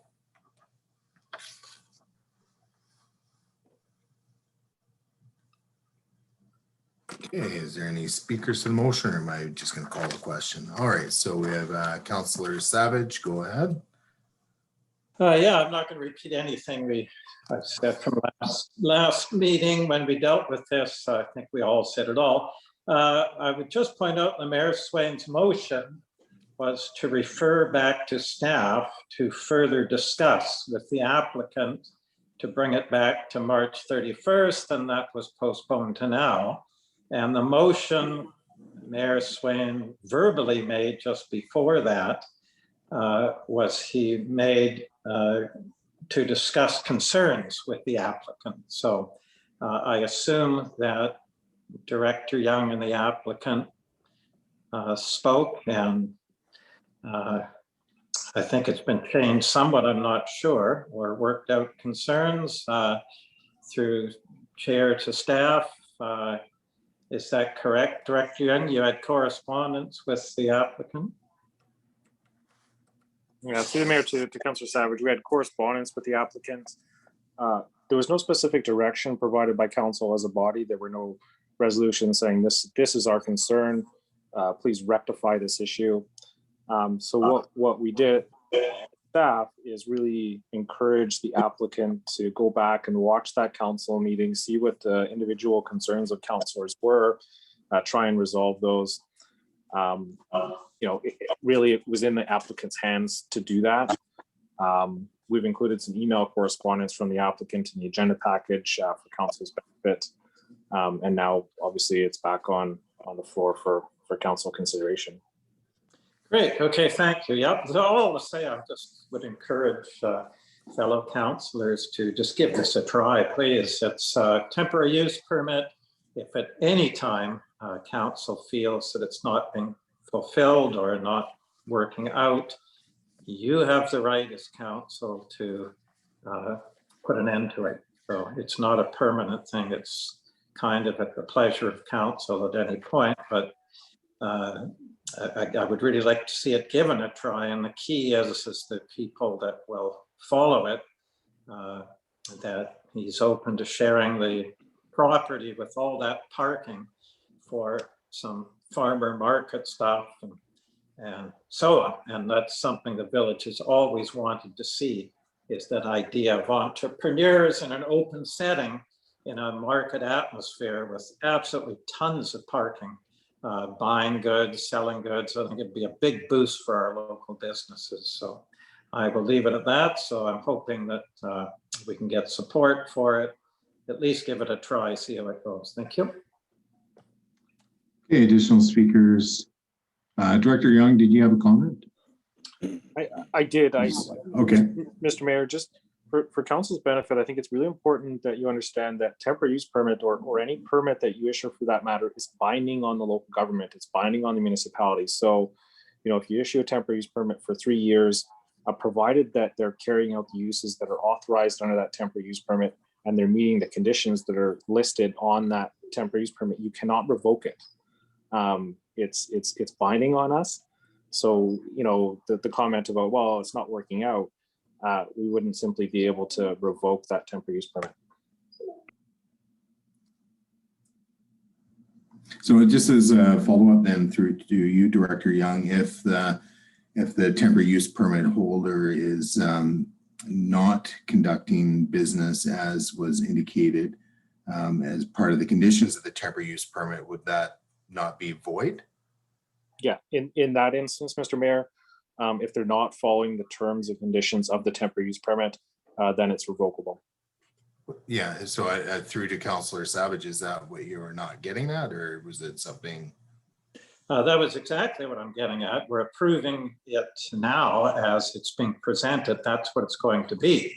We find out that's not what's happening, and it's not working out how we intended it to be in terms of what we were told and what we're approving. Then we have every right to revoke it. So we're approving it as exactly it's being presented, is my point. Thank you. Okay. Oh, I'm sorry, I'm muted. I'm unmuted? Okay. Yes. For clarity on that issue also, one of the councillors spoke to potential other uses that are being proposed, but the applicant was offered the opportunity to meet with staff and make any amendments or, to discuss amendments, and he chose not to. So the proposed use that was just discussed, is not part of the application.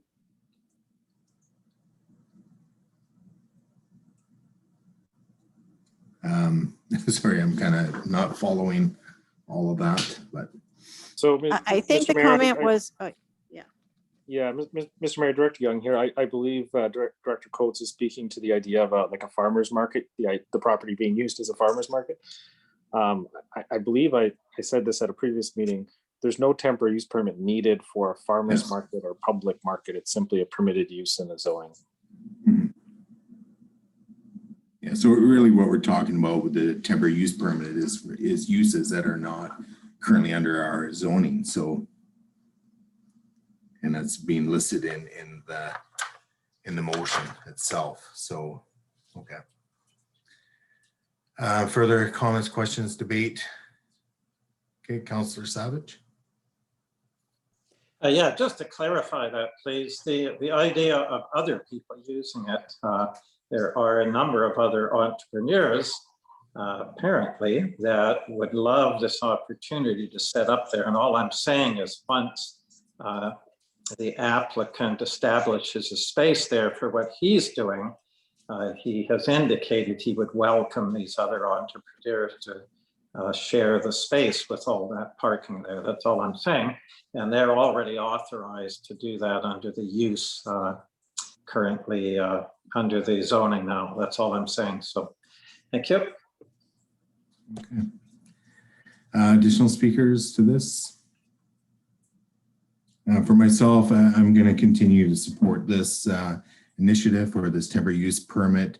Not a whole lot of new information to add since I last spoke to it, but ultimately, in reference to the Landfill Beyond Business as Usual, the economic development strategy, the final report in 2018, listed within it was some quick start options or the focus of quick start options under the core revitalization or village core revitalization, and the 1B references the creative use of vacant retail space. I see that this kind of fitting into that, and I didn't really speak to that last time.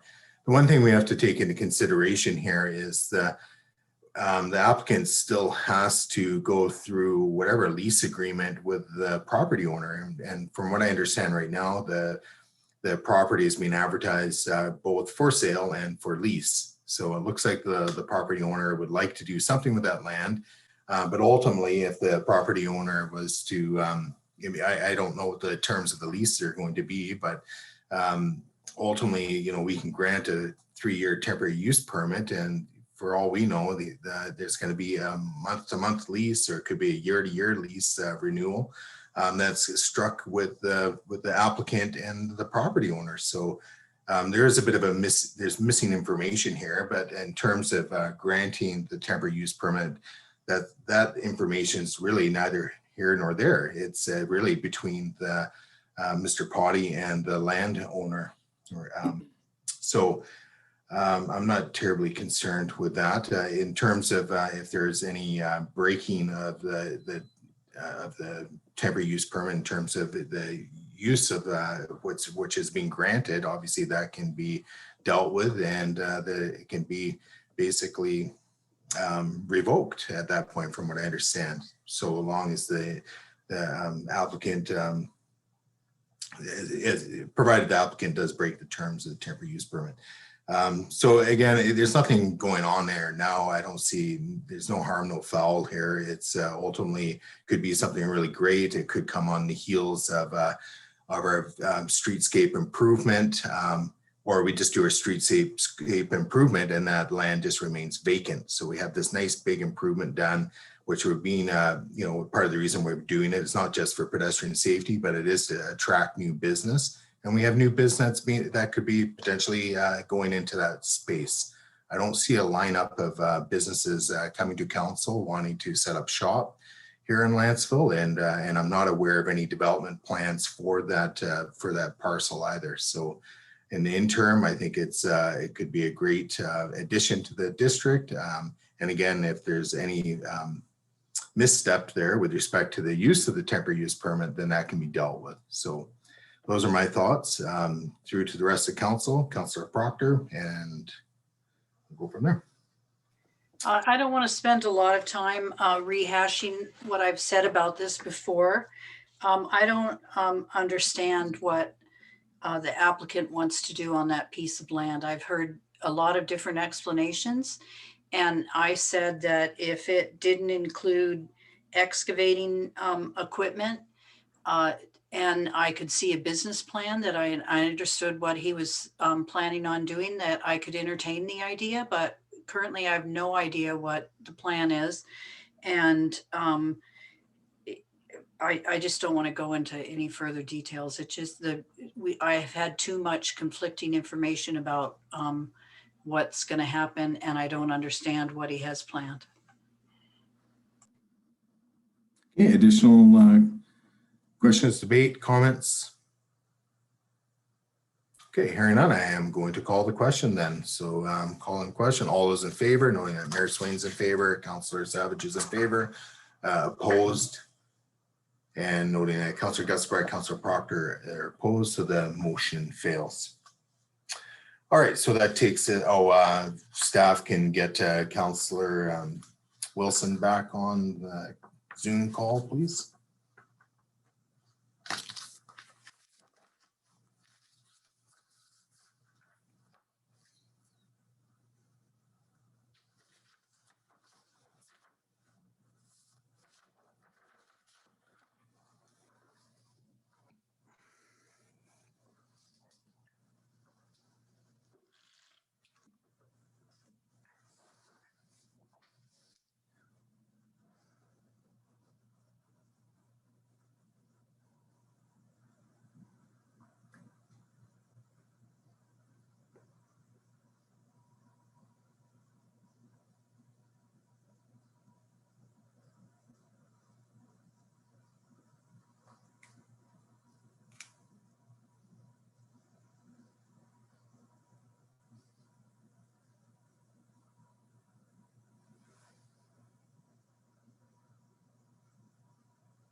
Mayor Swain, can you entertain us with some stories while we're waiting, please? Yeah. Eh?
Through to Director Coates, any luck making contact?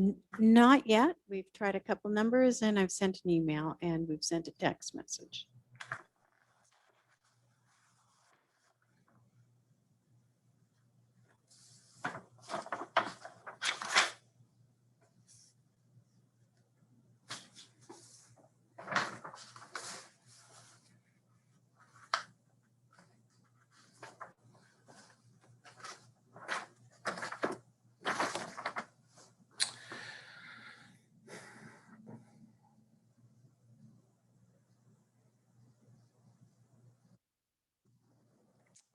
Okay. So just noting that Councillor Wilson's return to the meeting, it's about 9:02. So that takes us on to item 12 of our agenda. So we have under Mayor and Council verbal updates. So I guess we'll start with Councillor Gesselbrecht if he so wishes. Yes, just briefly, very pleased to receive my letter from Director Spears and the district that all of us in phase 3 will be able to hook up our sewer, which is great news. All of us have been waiting. I got the shovel out and I've already started my trench. There is an application that we all have to sign and have a certified plumber certify the work. Director Spears was kind enough to come out and give me some helpful hints. I was also extremely surprised and pleased that the cost, rather than the $14,000 bill that I thought we were getting, is now $10,000. And in my discussions with staff, that was contingencies didn't have to be used, and vigilant supervision by Director Spears and his qualified staff. It was a lot of work, and I just want to thank all of them and thank our contractor. I'll be ready to send everything down to the treatment plant on Hammond Bay as soon as I can get my contractor over. Thank you. Okay, Councillor Proctor. Thank you. I just wanted to congratulate staff, especially Director Slater, for winning the Canadian Award for Financial Reporting for the 3rd year in a row. It's an amazing accomplishment considering the number of municipalities across Canada, and that we've been able to win it 3 years in a row. It shows just the amazing dedication that our staff has. I also came across a document today, new, hot off the presses. Maybe my fellow counselors all saw the email as well, but it has published, I'm sorry, it's published in consultation with the UBCM, working with a working group from the BC Ministry of Municipal Affairs. And the title of the document is Forging the Path to Responsible Conduct in Your Local Government. It is a really good read, very worthwhile, and it is a mere 45 pages long.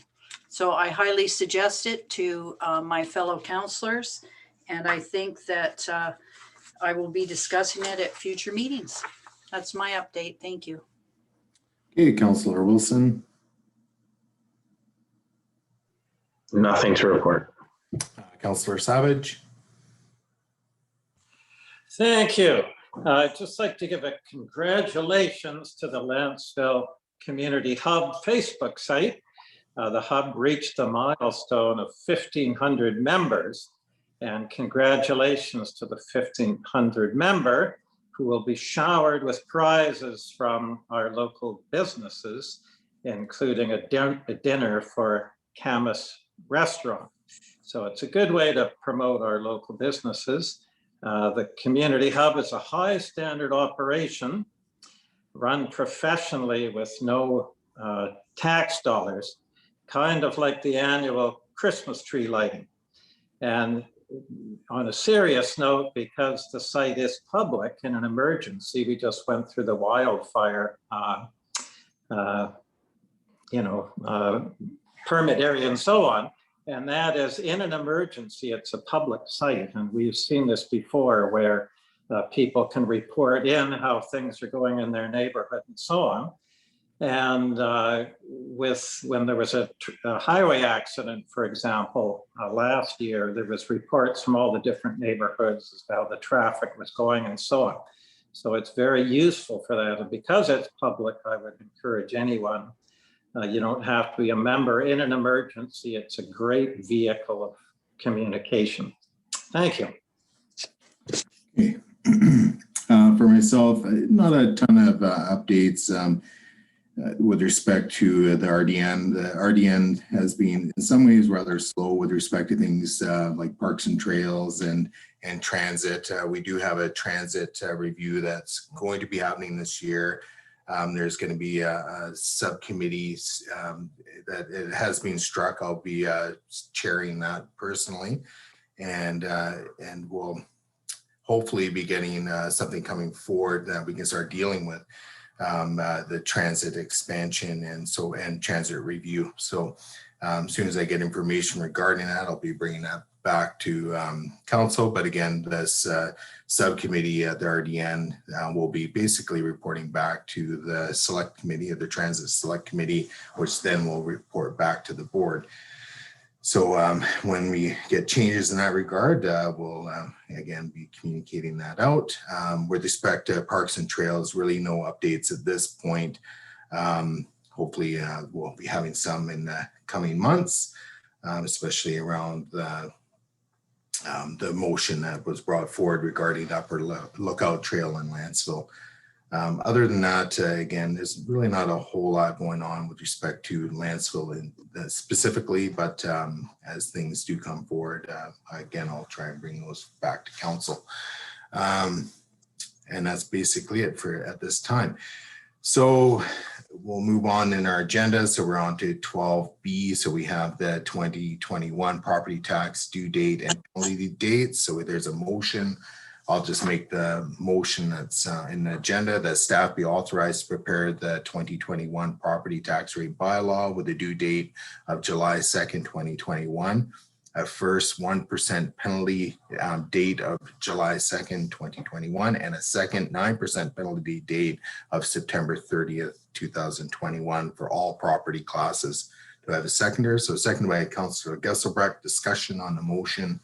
I'll just lead it off real briefly. So it's outlined in the staff report that was provided. Within the staff report, there are some other options in terms of the percentages that are used for the penalties. But I believe this one is probably the best one, and reflecting also with respect to COVID and the pandemic and the financial challenges that some in our community may be facing. So in my opinion, I believe the option that is being included in the motion that's being moved and seconded is our best option.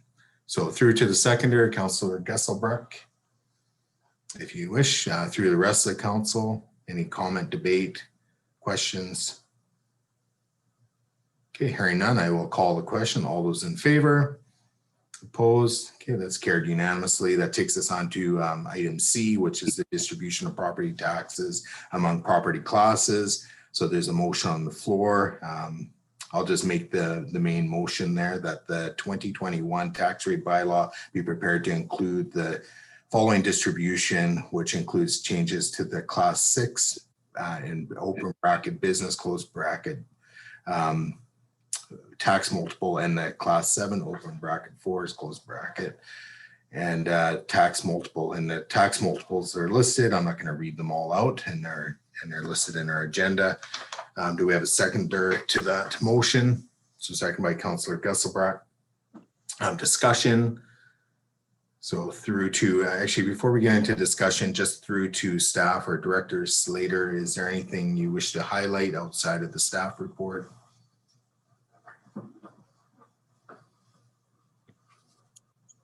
Yeah, not really anything to add to what's in the staff report. I know we haven't changed the tax multiples in many years, or probably actually if ever since incorporation, but there's definitely kind of an opportunity to potentially do that this year and to lessen the mill rate for the business class in favor of maybe to bringing up that forest class to an average comparable to other Vancouver Island municipalities. Okay, thank you. Through to council, any questions, debate? Okay, Councillor Savage. Yes, through chair to staff, please. With class 7 forest, what is about the highest that could be gone there reasonably for the multiple? It's a multiple of 8 I see now. Is there room for growth there, and what's typical of other municipalities and so on, please? Yeah, that's a good question. There are municipalities that have multiples that are significantly higher, but there are a fair number of municipalities that are significantly lower. So I was trying to put us in a place that that would be comparable with other Vancouver Island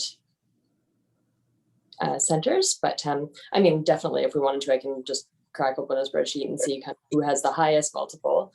Yeah, well, it's just, maybe you could speak a bit to the issue, because it would have not the highest tax assessed value, right? Just because of what it is. So isn't having a high, multiple a little bit of a way of making up for that? And there is great money to be made. There's big money when the logging goes on. And I think in a way that municipalities do give infrastructure support in terms of roads that lead to those areas and so on. So is that about as reasonably high as it could get, or could we uptick it a bit? Or? It's probably not as high as it could potentially get. I do think we need to be a little bit cognizant just at the level of taxation that we previously had, and then versus what's being proposed now, it's basically double, what it was from last year. So if we're looking at, kind of increasing that forest class, we might not want to do it all in 1 year.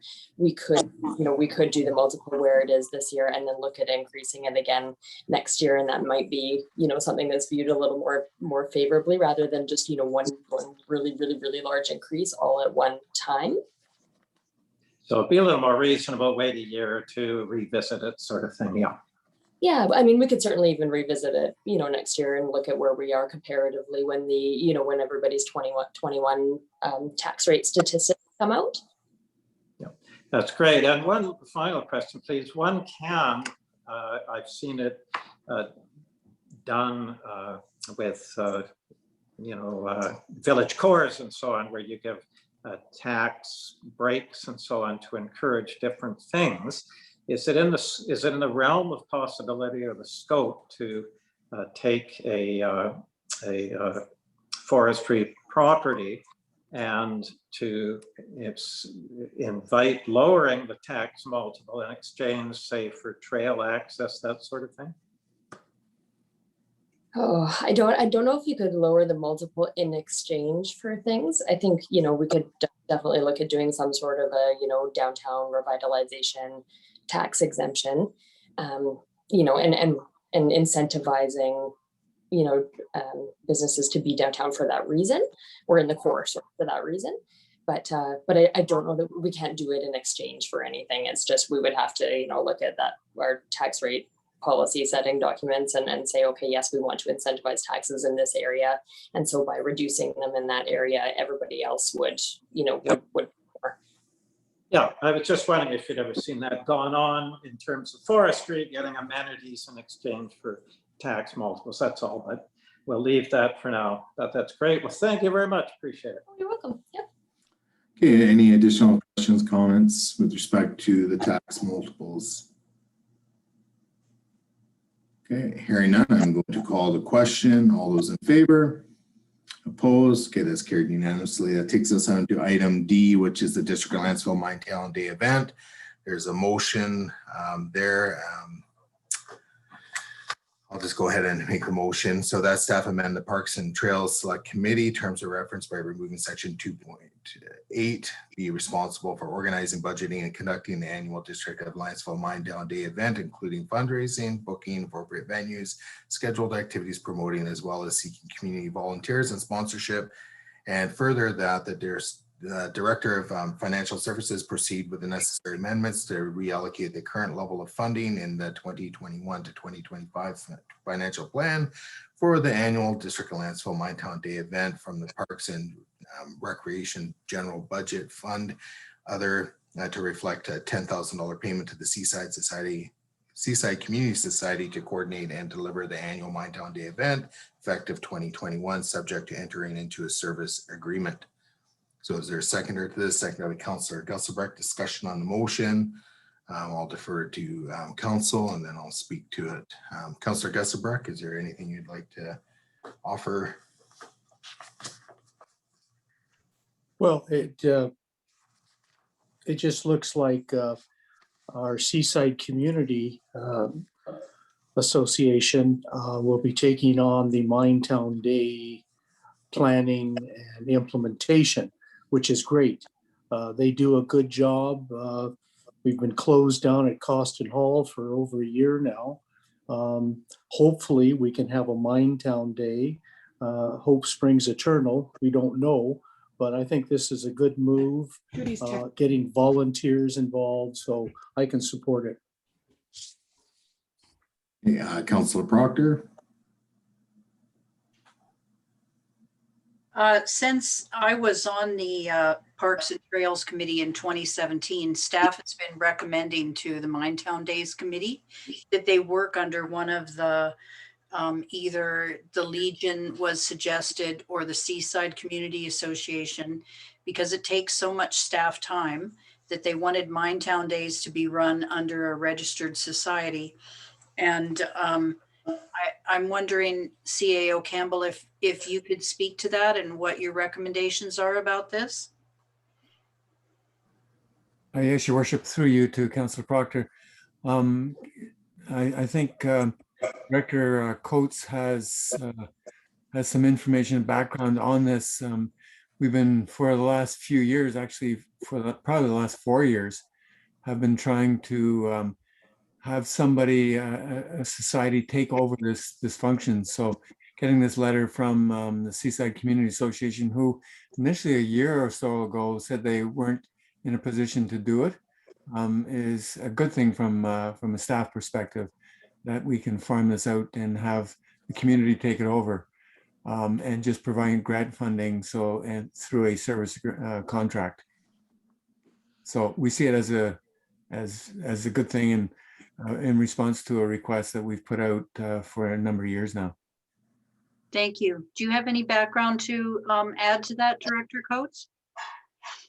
Just that it's certainly been a subject of discussion back to the Parks and Recreation Commission days when staff had a workshop with the commission where they were discussing their current mandate, their goals, what they wanted the focus of that group to be, and the issue of becoming, a committee, and then also the option of having special event type committees or a society to do the special event part. So back in January 2017, we had the first workshop with the commission for those discussions. It evolved into meetings where the commission focused on that mandate and discussion. Certainly our CAO came on in 2018 and attended meetings with them. And it just continued to evolve, which resulted in the select committee implementation. Yeah, at that time it was discussed again of whether it could, when they're creating that new committee, whether that mandate for doing the Minetown Day could move over to a society, and that none of the societies were ready to do that at that time, or to incorporate separately.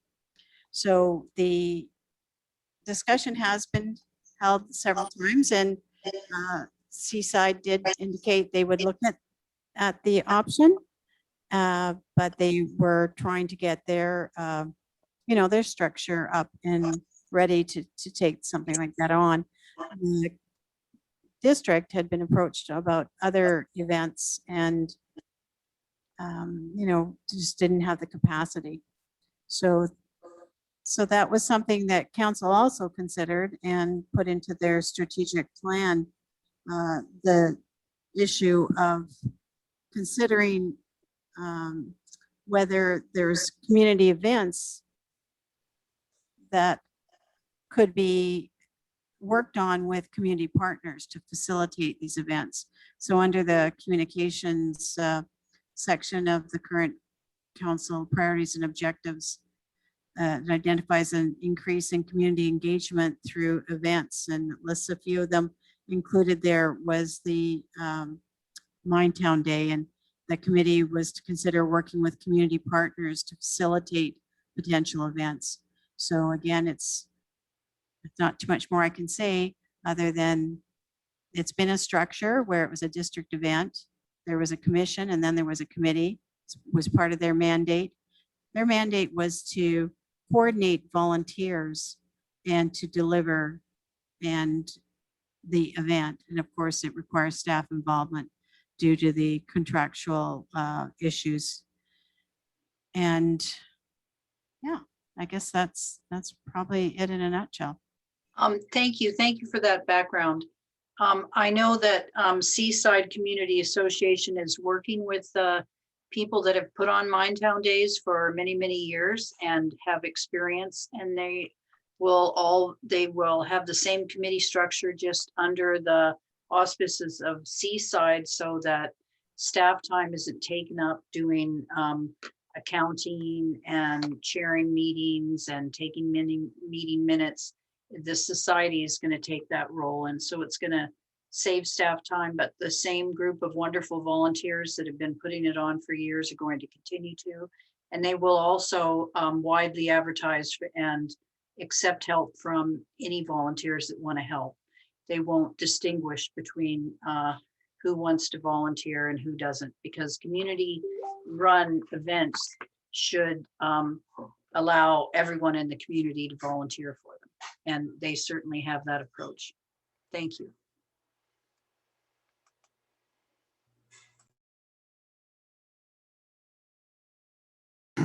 Sorry, I've been muted. So yeah, call for additional speakers, and I have a few things I wanted to add, and we'll see where the discussion goes. I've been involved in the Minetown Day planning for a number of years, and then I believe last year my role was shifting out of it, but I believe I would like to continue on, as I know the person that was going to replace me had a change in circumstance and can no longer take on the Minetown Day parade stuff. So, and I've had a change in my circumstances, which allows me to resume it. So that's definitely something I'm planning on continuing doing. With respect to the different groups that we have in our community, like the Legion, the Rotary, even a new group, the Lansdale Community Association, have any of those organizations been contacted by staff to see what their interest in is with respect to taking on this community event? Yes, Your Worship, we've contacted all the associations that we're aware of. The community association that's just been created, I think in the last couple of months, has not been contacted. Okay. And at this And point, just as far Your as staff, yeah, go ahead. Your Worship, we're Campbell. not sure, we'd have to take a look at their mandate, whether or not, number one, I don't think they would have the experience that the community association has currently. And secondly, I'm not sure their mandate, would have to take a look at their mandate to determine if they are, if it's in their mandate to actually do this kind of a function on behalf of the municipality. Yeah, sure, fair enough. And then with respect to the Legion and Rotary, was there a response from those two organizations? Or has there been a response given more recently, or with respect to the Minetown Day event? Yeah, Your Worship, the Rotary, I don't know, I can't remember. The Legion said no. Okay.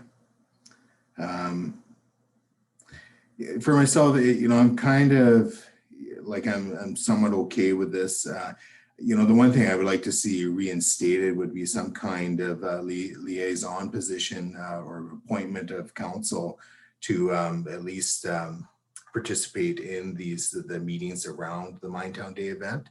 There is a substantial amount of money being allocated to this society, and I believe there should be some oversight or communication coming back on a regular basis to council. So we have had a liaison in the past, and with respect to having one in the future, I think that's something that could be reestablished.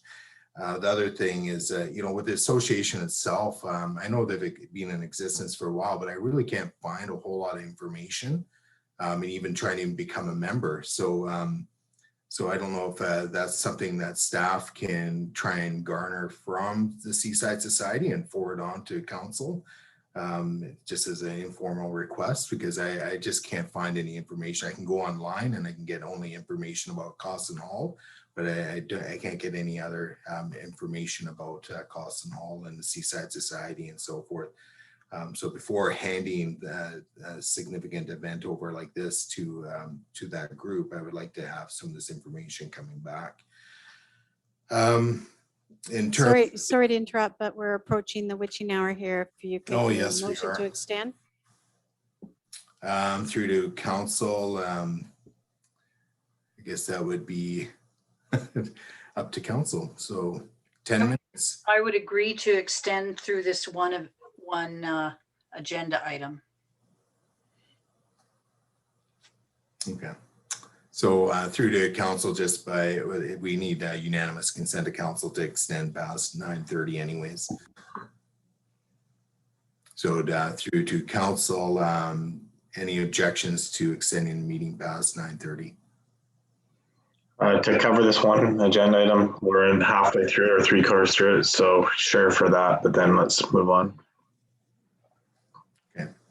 So it sounds like the will of council is just to dispose of this item and then we would adjourn. So Councillor Savage?